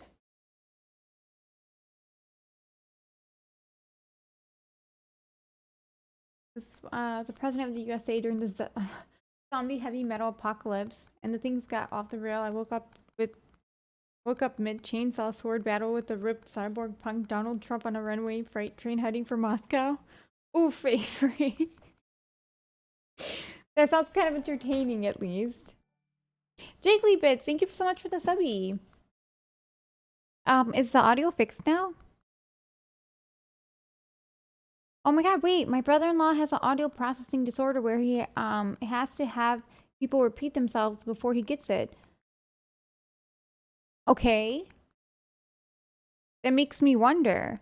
Because also why I don't always hear people or like I'll think they said something different than what they actually said because I just connect it to the situation or I don't know, my brain like connected like I don't know how to explain it. I don't know. I guess my brain like fills in the gap if I don't hear the word perfectly and it just connects it to what I think they would have said based on whatever random reason. But Lena, I have that too and sometimes I think it's ADHD. I'm not sure. I know it's anxiety. But I do really have a problem with just being in the moment. I'm always in my head. Right or die, thank you so much for the subby. I have ADHD and that's one of the main symptoms with like being in your head. Or not hearing good? Is there a reason for this?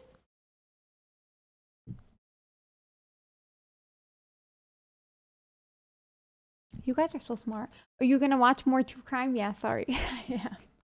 Let's check in with Fuzi really fast. Let's see if he woke up. Oh no. Oh my god, Muffin is waking up. Look, it's so cute. Maybe Muffin will wake him up. Oh, well.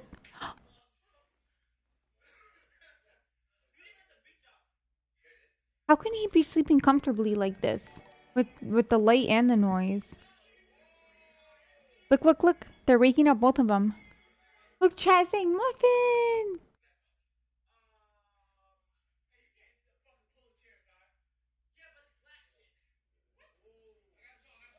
Is he waking up? Should we wait and see, or should we get back to the video?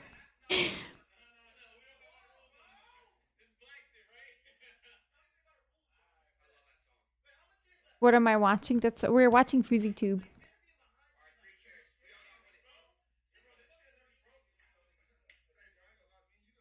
Oh my god, we almost can't see Muffin anymore. Okay. I thought he might wake up, but we'll check back. I don't know, oh wait, so there's movement over here. Does he have any other pets? Does anyone know?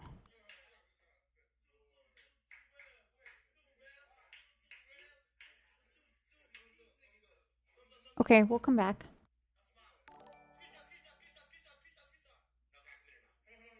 I was hoping Muffin would wake up at least.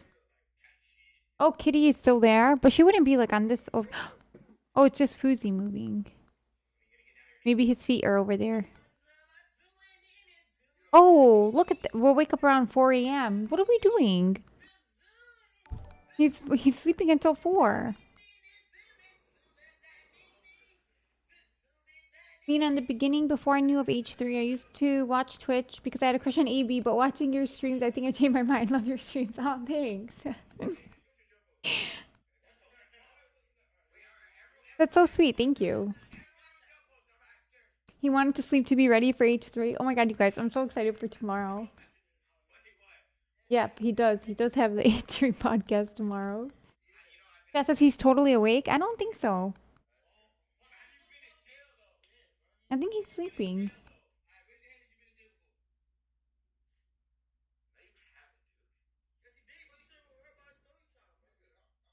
But I don't think he's gonna sleep till 4 a.m., honestly.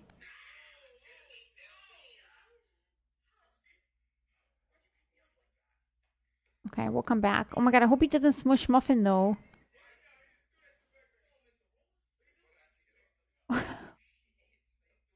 Okay, now I just feel like a creep. I don't know if I could say this yet. Okay, let's just move on.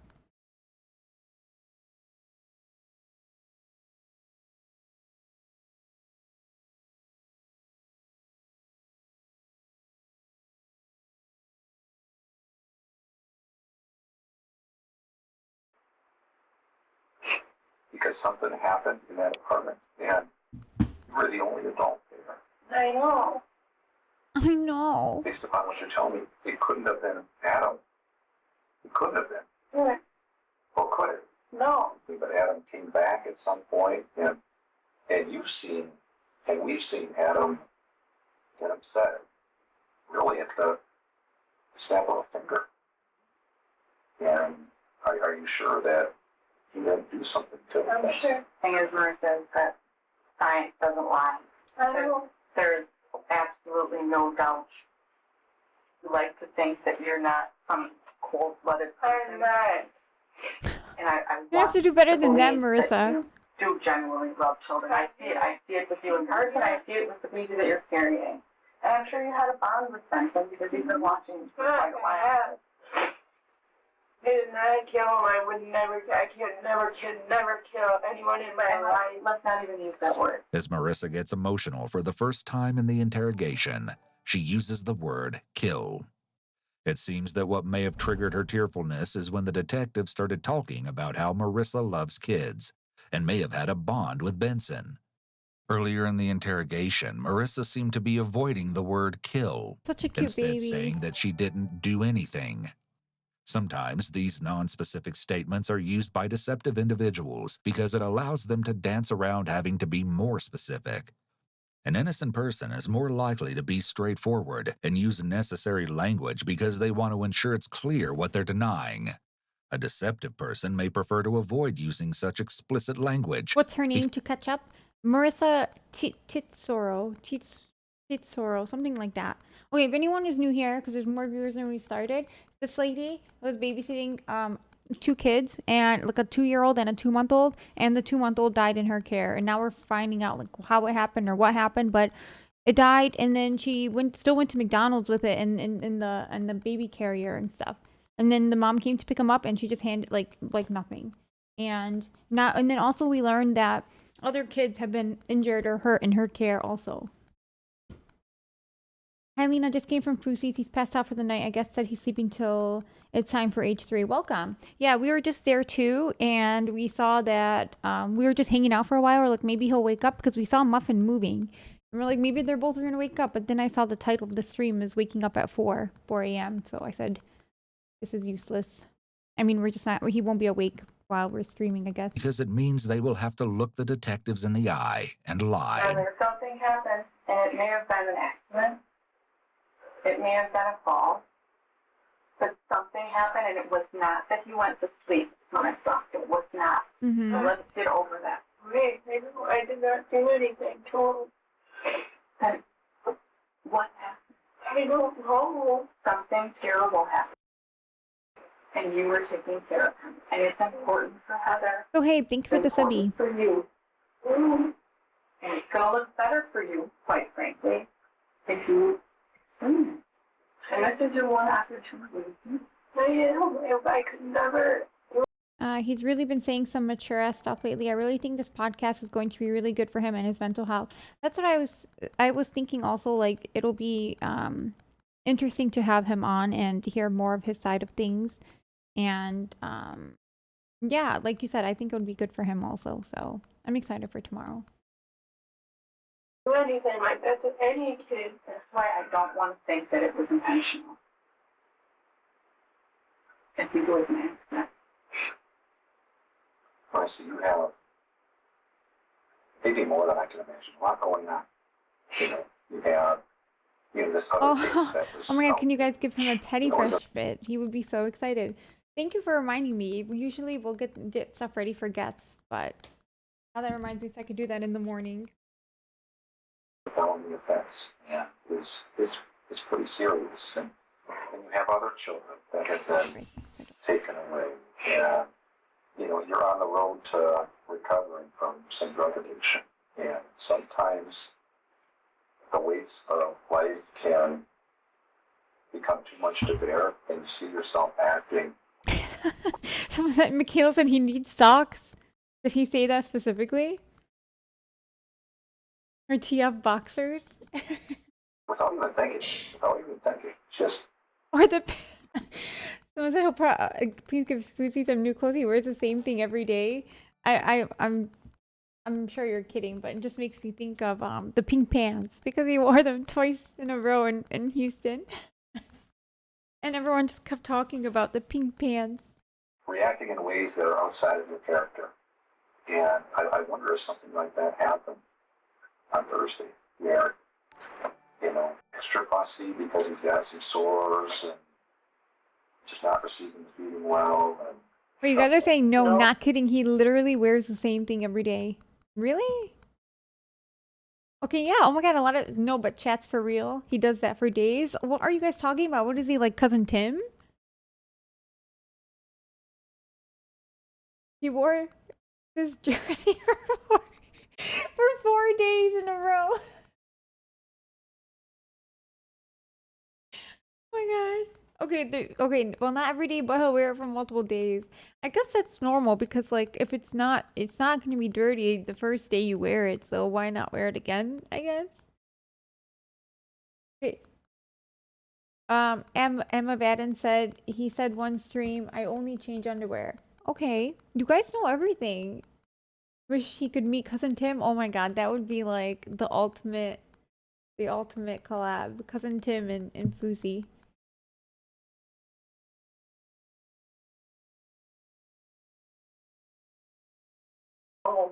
I would never. I could never. I love kids way too much. I could never. No.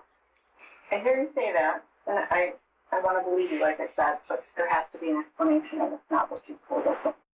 Suspects may be more willing to confess if they feel like the detective truly understands them and their situation. Graham and Holtz are both doing a really good job of relating to Marissa and being empathetic. In the read technique, it's important for investigators to I'm appear sorry, I know- non-judgmental, as that creates a I know it's nothing like AB's, but AB really creates some magic when he does that. It's just funny though. It's like something bad is gonna happen is what you think when you just hear this over dynamic this. in which the suspect may be more likely to open up. An accident for myself. I don't know what happened. Like I said, You fall. I asked you. not when I was around. You didn't fall. Well, you were the only one there, right? I know. Yes. Hurt badly. I want to believe that it was an accident and you're not a monster. I'm not a monster. Please explain. Well, then it must have been an accident. Like I said, I just fed them, burped them, changed them, put them in the thing. And when did he hit his head? He didn't hit his head. He hit his head. I don't know how he would have hit his head. Who could have hit him in the head? He was hit in the head? No, Could he have fallen? I'm asking you. no, I was around. I mean, Why is she like smiling the whole time? What's wrong with her? fall without anybody around and nobody noticing, and then put himself back in the packing place. You have this one opportunity to explain yourself. By increasing her proximity to Marissa, Detective Holtz is increasing the pressure for her to confess. I don't know, maybe on the couch or the person. Just sort of like the hard part of the couch, like the arm. The arm. Oh my Or god. like the arm part. I don't know. Also, how could you even like that does not look like a home where you could care for children. There's hazards everywhere. Why do they have so much stuff? You were setting him down. Was it thinking too hard? Maybe. You knocked his head a little bit. I don't know, because I could never.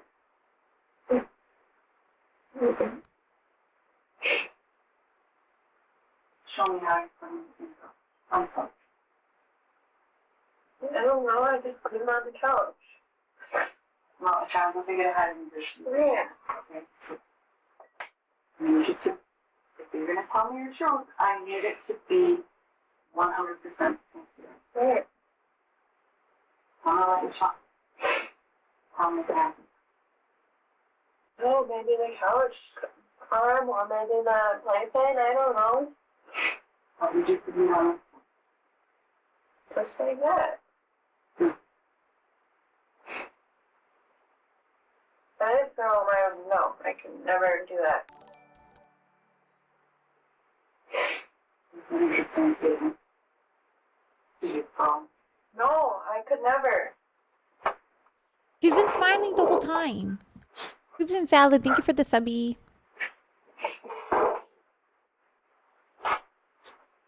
It was not gently placing it on the couch. Neither Holtz nor Graham have suggested that Benson could have been thrown, so it's highly suspicious that Marissa suddenly introduces this new idea. Oh yeah. When new language is introduced by the suspect, such as what Marissa has just done here, Why would he detectives be will thrown? likely see it as a big red flag that the suspect has been hiding something. Marissa is still refusing to tell Detective Holtz the truth, so Holtz decides to play into Marissa's emotions and ask her how she would feel if it was her own child who died. Think of how terrible that would be. I know. And not knowing what his last second was like. Why does it look like she's smiling when she's crying? Please bring that to Heather. You're not. Please. As a mother, she deserves to know what happened to you. And this is your last chance to tell me the truth. Otherwise, I am left to walk out here and tell Heather. But apparently Marissa is a monster. No. She can't even explain what she did. Even if it was an accident, please. You have to help me tell Heather.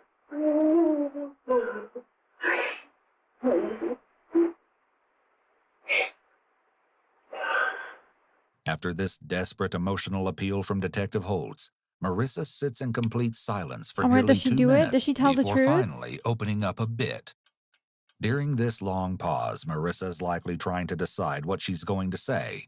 Should she stick with her story about how she doesn't know? Should she confess the truth? Or should she admit to something in between? She may be weighing the pros and cons of each option in her head. Most people care what others think of them, at least to some extent. So hearing the detective say that she will be thought of as a monster may help motivate Marissa to tell the truth. I don't know. Maybe I put him down too hard. But I didn't kill him or anything. You didn't mean to.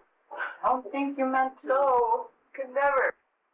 Where did you put him down too hard and how? Show me. I don't know, like that.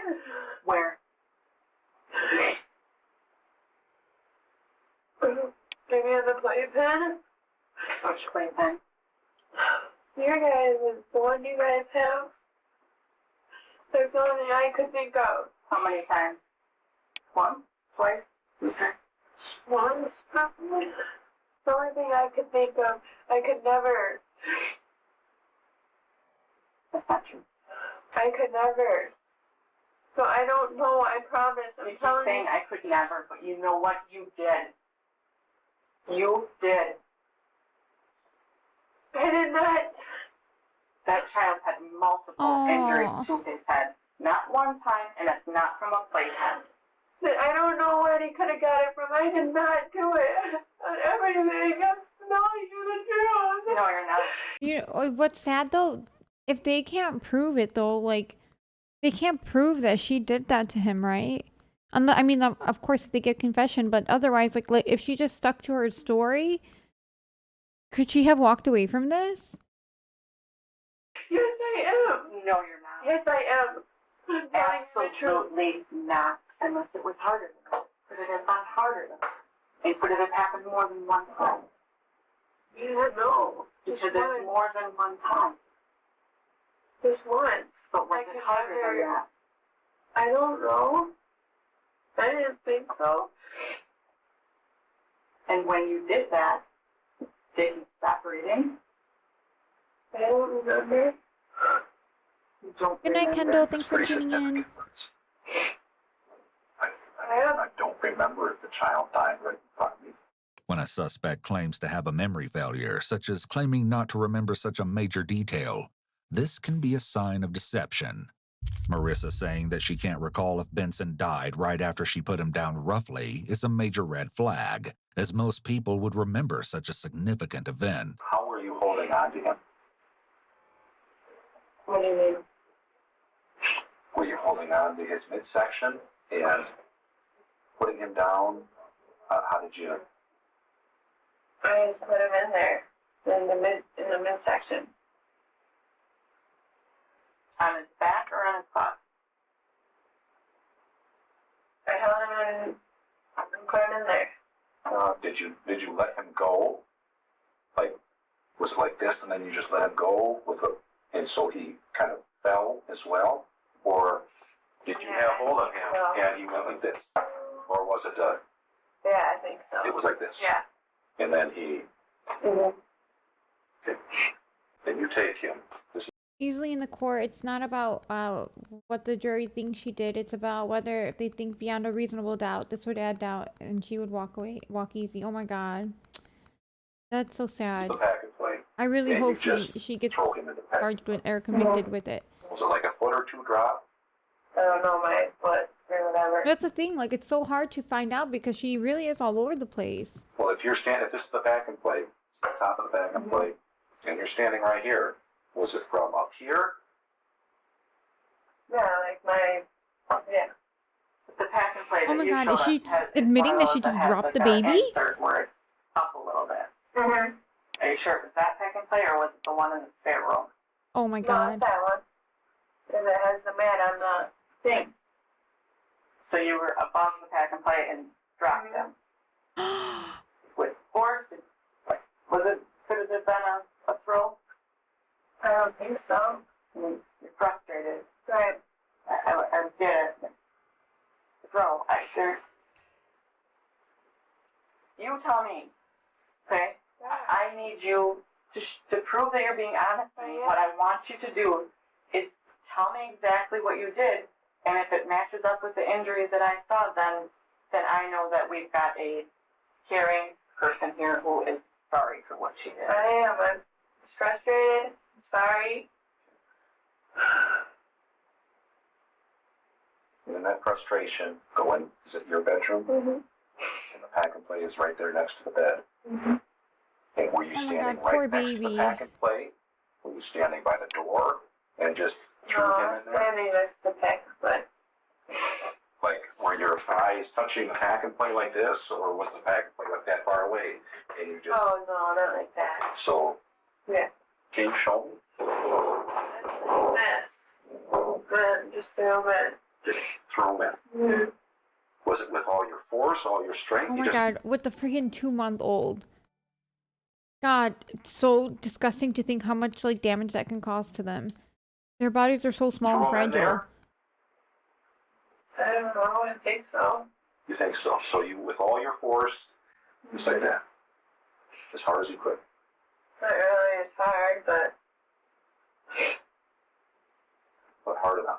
Marissa is still vague in her description, but Graham getting up is important here because it makes Marissa have to demonstrate what she did. Graham clearly dramatized the throw from a very far distance, which forced Marissa to have to clarify that she didn't throw Benson from such a far off distance, but she did, in fact, throw him. Did he cry? Is that what you're saying? Or did he stop crying? he just cried for a couple Oh my minutes, God. And then what else happened? and that was it.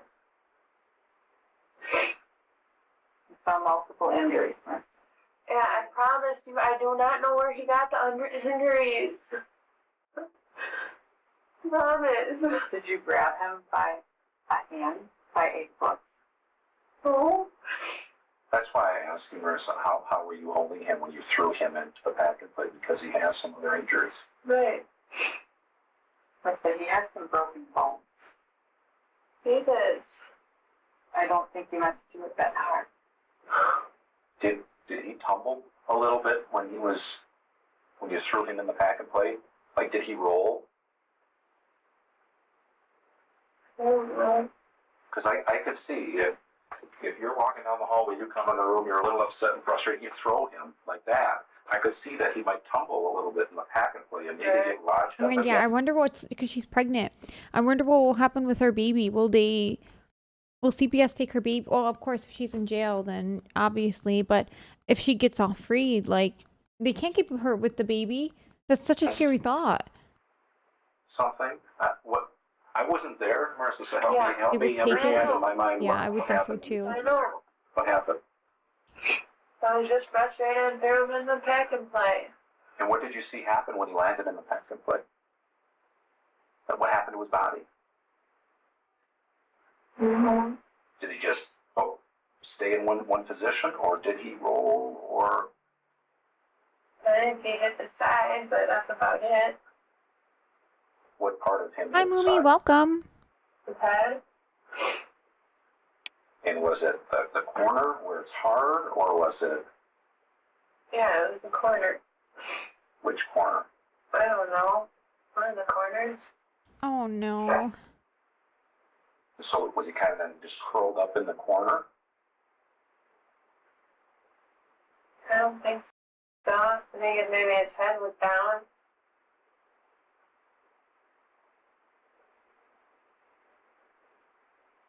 So you throw him in. This YouTube channel used to be so lighthearted in comparison. A father and daughter just exploring interesting places. Do you mean this one? Explore with us? That's how the channel started? Lena, do you know what Sunny Angels are? No, I don't. What is it? He tumbles into the corner of the packet play. Mm-hmm. Is he face down at that point, or is he face up, or is he? Oh, yeah. Now this channel makes sense. Explore with us. What? I wonder how it became this. Oh, we saw the father and oh my God, stop. You're right. I know when we put that video on him, I was like, what is this? What is going on? Oh my God. Whoa. Well, good for them. To the side. You have to put his down. Good. So you throw him down on his back. He tumbles a little bit into the corner of the pack and play, and his face is down. Mm-hmm. Then do you pick him up? Golly, I'm gonna need a palate and cleanser after throw this. him Me too. This down? is intense. Let's see what Fousey's up to. Fousey and Muffin. Oh my God, he literally didn't move since the last time we checked. Because I unpaused it and same, like literally the same position. I wonder what's going on over here. Air? Or maybe Muffin is here? I wish we could see Muffin a little bit at least so we know she's okay.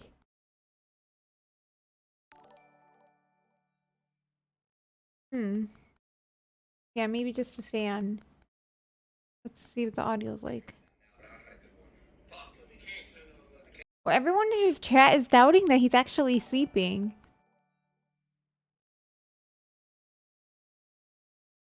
A lot of people don't think he's actually asleep because the lights are on. Someone said we're gonna see Kitty bust through the windows and rob his house soon. They're just friends, apparently. But yeah, just because of the lights and the sound, people don't think he's actually asleep. Thank you, Death Grips, for another 2 gifted subbies. He was on his phone a minute ago and we missed it? No way. No way.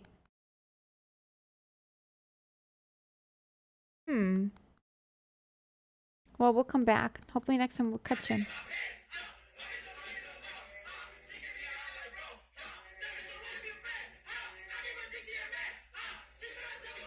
Oh my God, that is crazy. Okay. Or what do you do? No. What did you do? I just picked him up and put him in the middle. Even while she confesses to throwing him into the pack and play and then I'm gonna go throw rearranging his my plate body, away. I'll be right back. Marissa doesn't appear to have any remorse for what she did to Benson. You throw him in there. He tumbles into the corner. Mm-hmm. You had said that he cried for a couple minutes. Yeah. Now you're saying, no? Well, did No. you just No. you stand there for a couple minutes? Just him or? And just, Well, maybe not a couple minutes. Maybe a minute or less.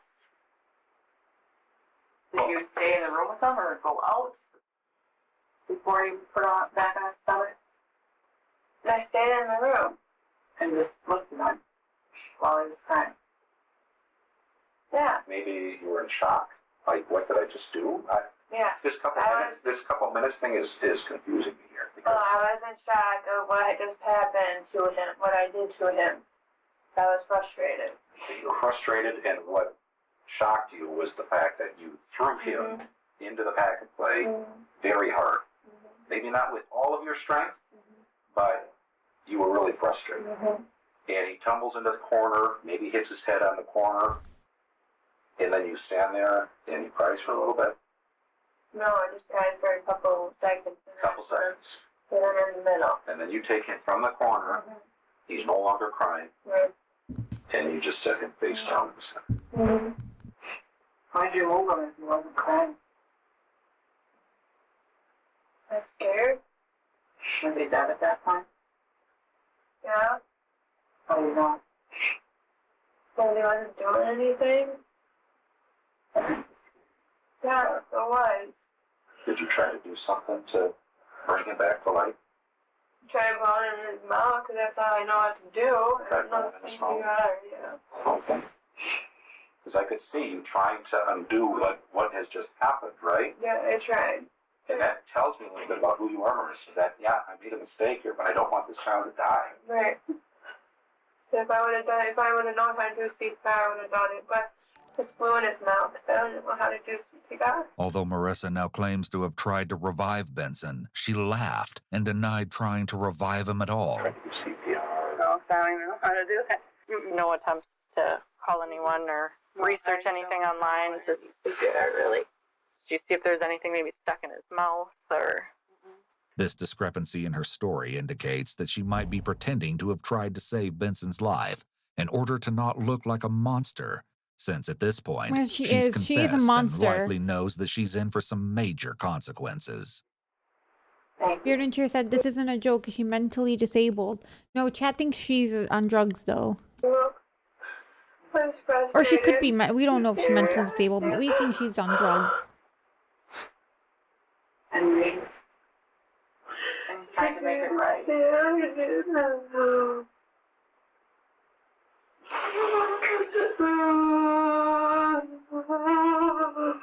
God, if I was these detectives, I'd be so fed up with this lady. Like, you're just trying to find out what happened to this baby.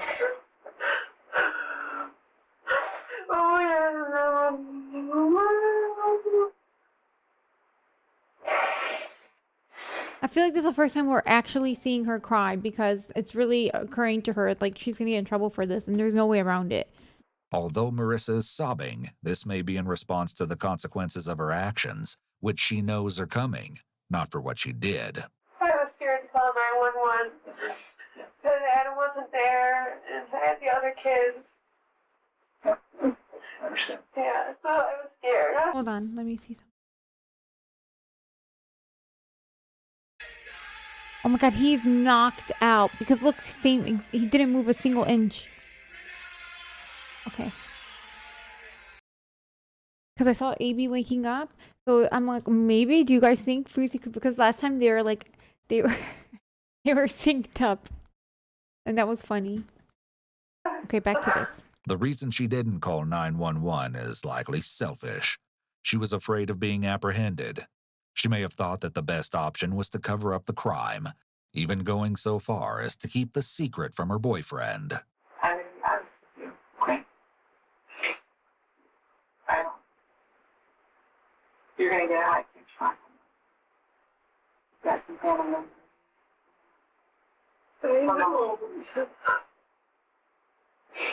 I'm not making a high. You know, I have court for this statement right here, November 1st. No. I'm sorry, I was scared and frustrated. Oh my god. You get frustrated too with them. I have a first time Tara said, did Marissa throw Fuzi in that bed? I'm sorry, I shouldn't be laughing about that, but he's really like knocked out cold, huh? Yeah, she even said that. Wow, you guys are really questioning if he's sleeping? Okay, so yeah, this is what makes me think he really is. Look, this is paused since last time we were here now. He hasn't moved at all. Oh, he's twitching. Oh! We got movement. Muffin! Muffin's okay. Yes, I'm sorry. I'm bearing chair. Of course we can finish the case. We're almost done with this. There's literally like 3 minutes left of it. And I want them to say that she was found guilty. So that's what's gonna happen. So then eventually, down the line, you're gonna face charges for making incident. For lunch. I don't know. That came into everything. We need to talk through this with the district attorney's office and determine what charges are appropriate to charge in the future. I mean, you have to know that there's consequences for what you do. I understand you're sorry, and that does mean a lot. But we need to make sure this never happens. Do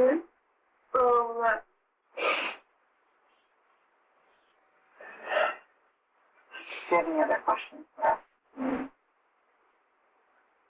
Once again, Marissa shows that she's putting herself first by asking for a lower bond. She also appears to be surprised to find out that she will be charged. It's almost as if she expected that if she just said sorry, they would let her go. Marissa is failing to see the seriousness of the crime and even attempts to deflect responsibility from herself to Heather.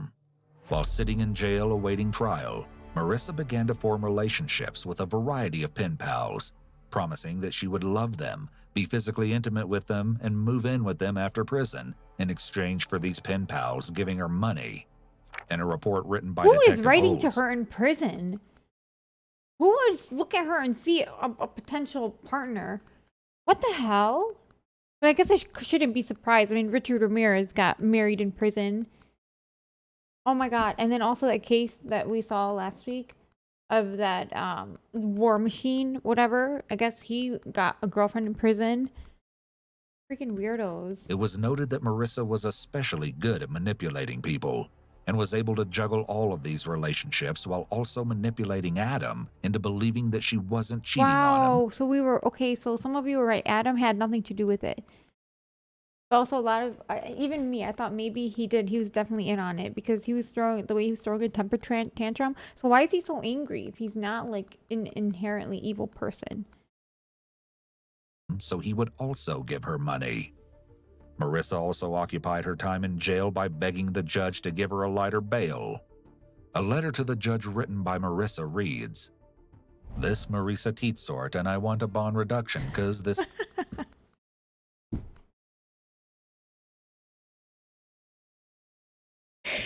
Oh.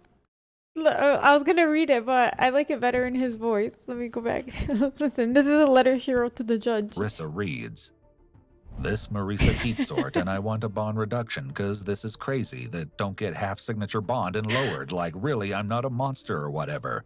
I love kids and I'm a mom to 5 kids plus I'm pregnant now with my 6th kid." That's right. Not only does she not grasp the severity of her crime against Benson, but she tries to claim that she's a loving and successful mother to her children, even though most of those children were removed from her care. According to Detective Holtz, Marissa believed she would be getting a light sentence for Benson's murder, as she and her attorney were planning on claiming that she wasn't guilty due to brain damage caused by her extended substance abuse. You guys called it! Oh my god, you guys literally called it! That she was messed up in the head from drug abuse or over time. Oh my god. Things didn't go the way Marissa I mean, I'm not saying that's why she ended up hurting the baby and that she should get off because of that, but obviously that she's a drug abuser. had hoped, however, and she was instead sentenced to 37 years for Benson's death and another 3 years for the injuries caused to the child who had supposedly fallen off her couch just 2 months prior to Benson's death. Awful. The prize for passengers Oh my god, this stuff breaks my heart.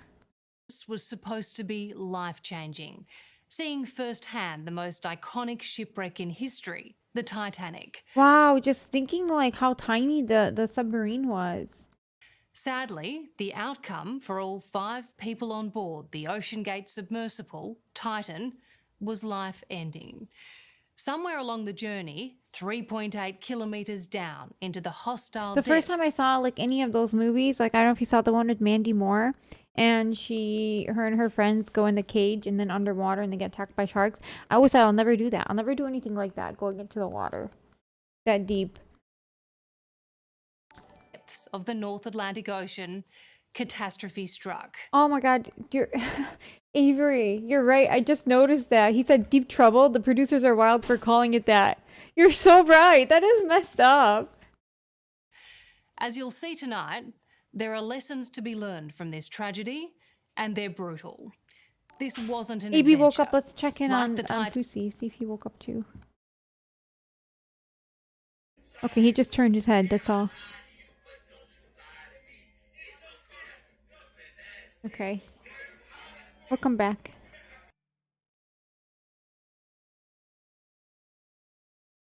Let me just close this so I don't have to keep. Oh, did the ticking go away?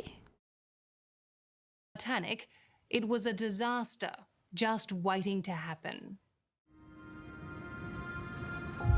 People are so enthralled with Titanic that there are 3 words in the English language that are known throughout the planet, and that's Coca-Cola, God, and Titanic. Is this true? Who is this guy? It's nothing short of a deadly irony. I don't doubt that. Titanic is super, super famous. Coca-Cola.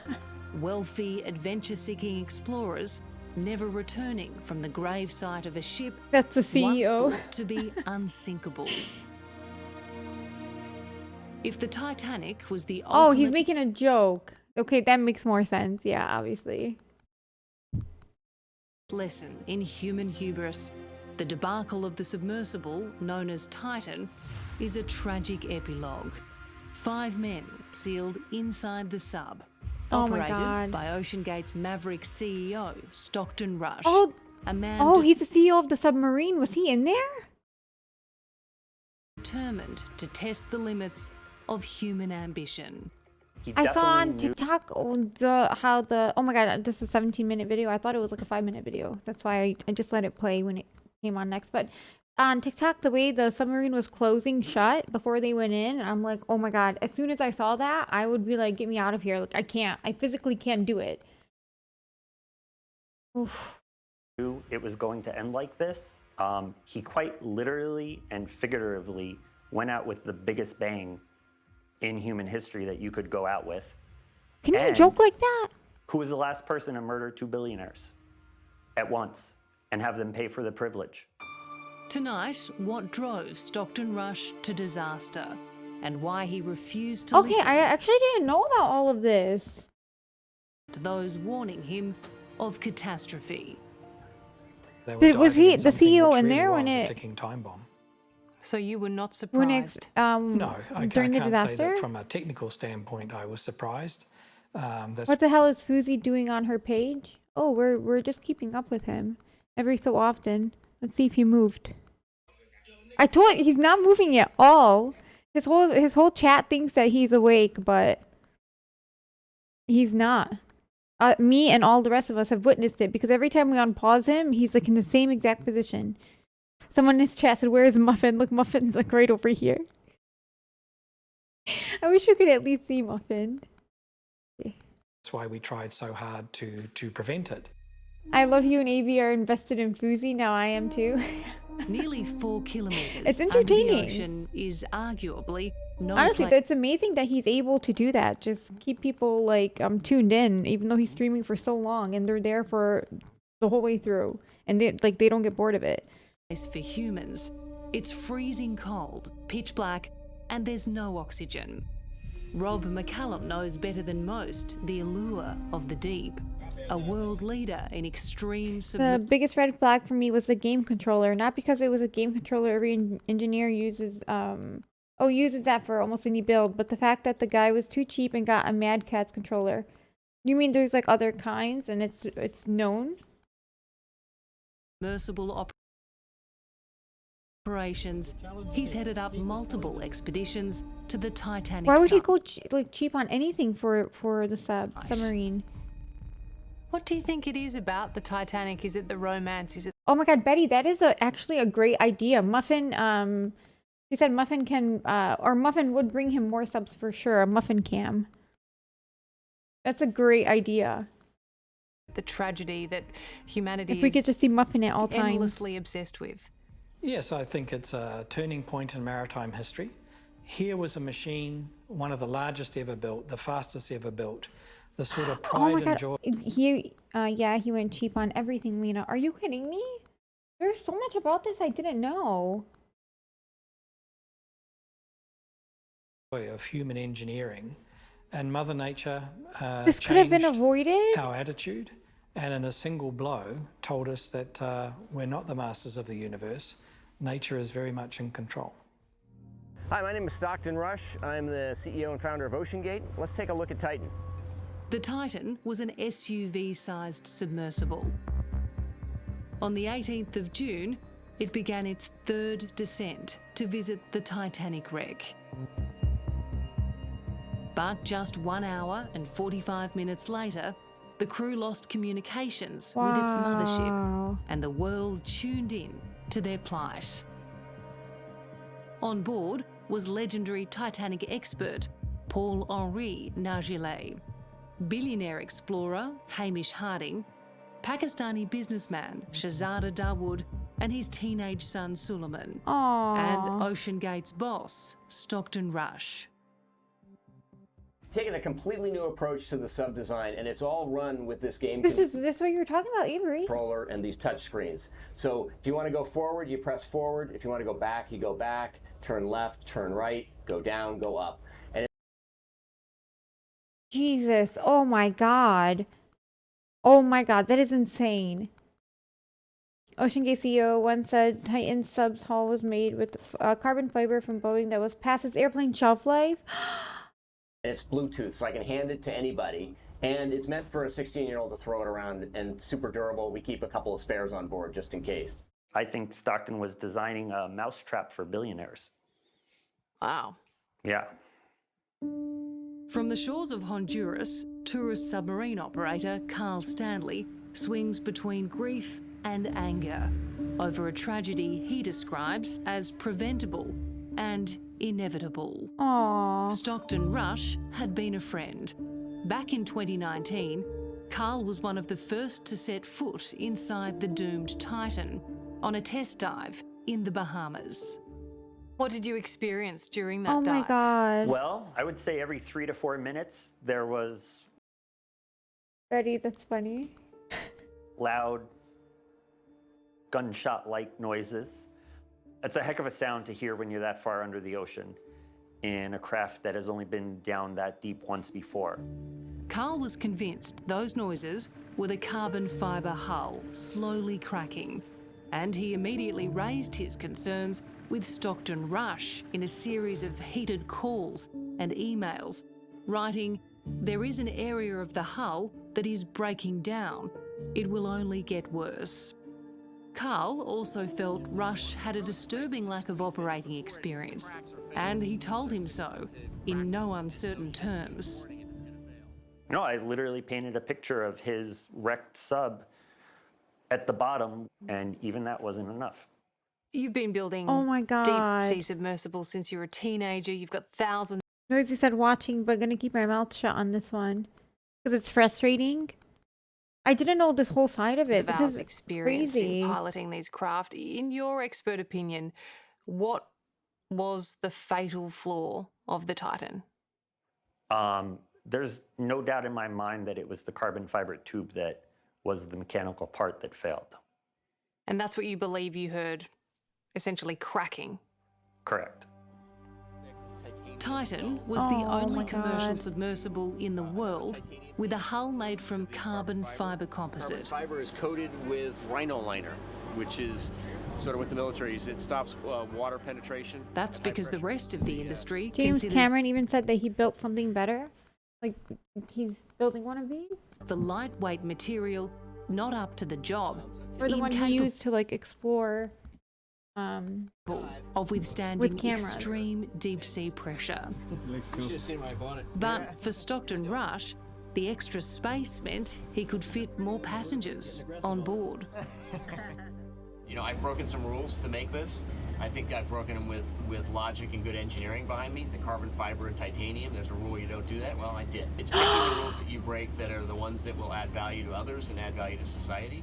And They were so proud of flaunting the accepted norms. And if you're going to flaunt an accepted norm, you really need to know what you're doing. And I wasn't convinced that that level of expertise was there. Rob McCallum worked with OceanGate as a consultant early on, but was alarmed by the company's experimental approach. He said there's a rule where you don't do that. Well, I did. Join the crew of the Titanic survey expedition. And when Stockton Rush announced his plan to take passengers to dive the Titanic in an unclassed submersible, Rob quit. Stockton Rush once said, if you're not breaking things, you're not innovative. I mean, is there truth to that in your industry, or is that just reckless? Completely reckless. I mean, it's great fun breaking world records. I mean, I just love it. But they don't count if everybody doesn't make it home. Rob wasn't alone in his concerns. By 2018, the submersible community had become so distressed by Stockton Rush's apparent disregard for safety standards that 36 industry experts wrote to OceanGate, warning catastrophe was looming God. unless changes That were is made. so unfair. The passengers or people applying, like, they should have been given all of this information. Any experts who had any doubts, like, they should have known about this. That same year, the company's chief pilot, David Lockridge, was fired and sued for raising a long list of safety concerns. If someone raised a safety concern, as the chief pilot did, they were not only not listened to, they were silenced. That is such a toxic culture when it comes Wait, I to need to. safety. Was the CEO? And Was he it's on the reverse of everything Was he on the submarine? else I know in the maritime industry. The Titan operated in lawless international waters. Copy that. OceanGate called passengers mission specialists. And while some on board were indeed deep-sea experts, others were thrill-seeking tourists. First time in a submarine, it looks really cool in here too. Oh my god, I saw this long video on TikTok of this guy. It's so sad. Crucially, the sub wasn't independently certified or classed.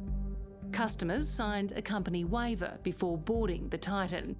It mentions the possibility of death at least 8 times. The game changes when you put paying passengers in there, because you can't do that unless there is consent.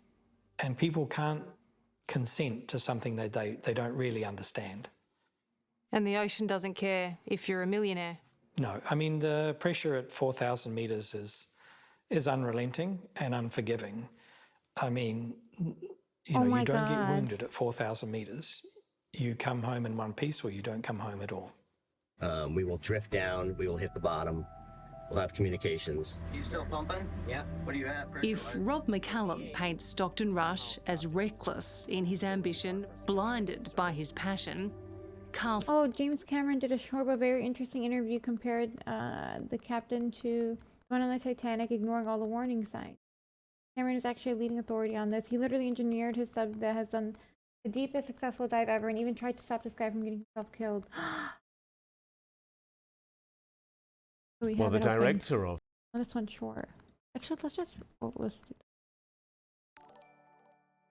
that. Okay. He's still sleeping.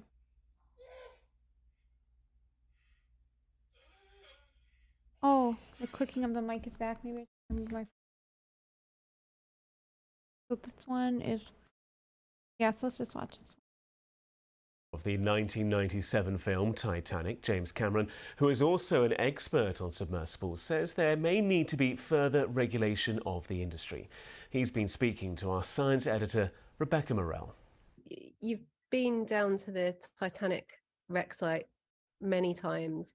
I mean, you've been even deeper. You did the first solo dive to the bottom of the Mariana Trench. And you came out and saw my sub before I made that dive, and I took you through the whole process. You even sat inside it, so you kind of know what it feels like to be inside it. And that sub went to 3 times Titanic depth, quite literally, safely. I'd like to point out. Wait, so James Cameron made one that's just as big but safer? You know, when people go down to a place like Titanic as, let's call it a citizen explorer, right? I don't like tourist. I think somebody that's willing to spend that kind of money and do that kind of preparation and devote 3 times as deep too. Yeah, I'm like, what the heck? Are they talking about the same thing? weeks of their life, they're a citizen explorer. If they shouldn't have to worry about the vehicle that they're in. Worry about Titanic, because it's a dangerous site, you know, for entanglement and collapse. You could have a structural collapse on the sub. And it's a very dangerous site, but understand the risks, agree to those risks, but don't be in a situation where you haven't been told about the risks of the actual platform that you're diving in. There, in the 21st century, there shouldn't be any risks. We've managed to make it through 60 years, from 1960 until today, 63 years, without. So you're saying it's safe to do that, to have actually gone down, and it's just the Titan that was poorly constructed, or just the oversight it just lacked the oversight? Not a fatality. Most people don't know this. No fatalities, no major accidents. Yes, no way. I thought the whole thing was that it's just dangerous to begin with. Like, you don't venture that deep into the sea. Whoa. It's in deep submergence. There were a couple of fatalities with very shallow operating subs in the late 60s, but that's longer ago than the time from the Wright brothers at Kitty Hawk to the first 747s flying. So you can imagine there's been a lot of development in between. So, one of the saddest aspects of this is how preventable it really was, and that Oh my God, there's a safe way to do it. I really didn't know that. to me is the The CEO made deliberate choices and made it knowingly unsafe just because he wanted people to be impressed that he pulled it off. greatest heartbreak of the whole Oh thing. wow. Well, I wanted to ask about that because I mean, you know a lot about submersibles, having designed your own one, but safety concerns had been raised with Absolutely. And they Titan. should be raised. They should be raised because they cut corners. They used unproven experimental technology on a sub that took passengers. And to me, that's inexcusable. And they were uncertified. And they knew that the certification process would not approve the technologies that they adopted. I think it's fine to be an innovator. The sub that you sat in, Oh my God. that we built and that I operated to the deepest place on the planet was an experimental craft. I own it. It was not certified. It was an experimental craft. Just like, the Mercury and Gemini and Apollo rockets were experimental craft. They weren't certified, but they weren't taking passengers either. I think the second that you create a business model around asking people for $250,000 to take them to some place, you have to ensure their safety. You have to jump through every possible hoop. And you have to listen to the consensus in the engineering community. I would submit that there's a terrible irony here. Here we have at the wreck of Titanic, we now have another wreck that is based on, unfortunately, the same principles of not heeding warnings. Ocean Gate were warned. They had people working internally, apparently, that basically quit. They had some of us, I wasn't involved directly, but there were some of us in the deep submergence community that got together and wrote a letter to them saying, we believe that you are going on a path to catastrophe. That's a rough quote, something like that. And we all have, a concern here because it will be a setback for the deep submergence community because of this, because of the poor, let's call it poor choices. I don't want to say reckless, but let's say poor choices that were made. Filmmaker and submersible expert James Cameron. That is so awful. Oh wait, before we turn back.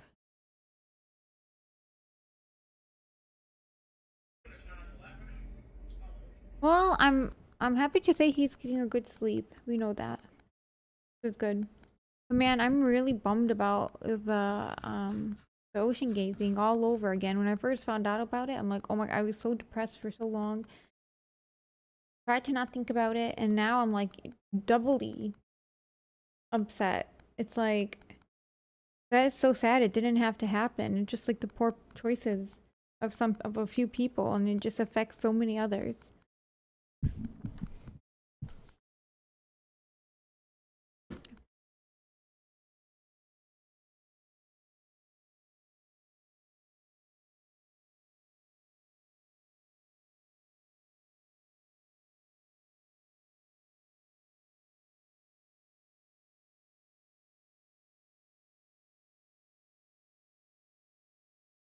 Anyways, guys, I hope you all have a great night. We've been going for 2.5 hours.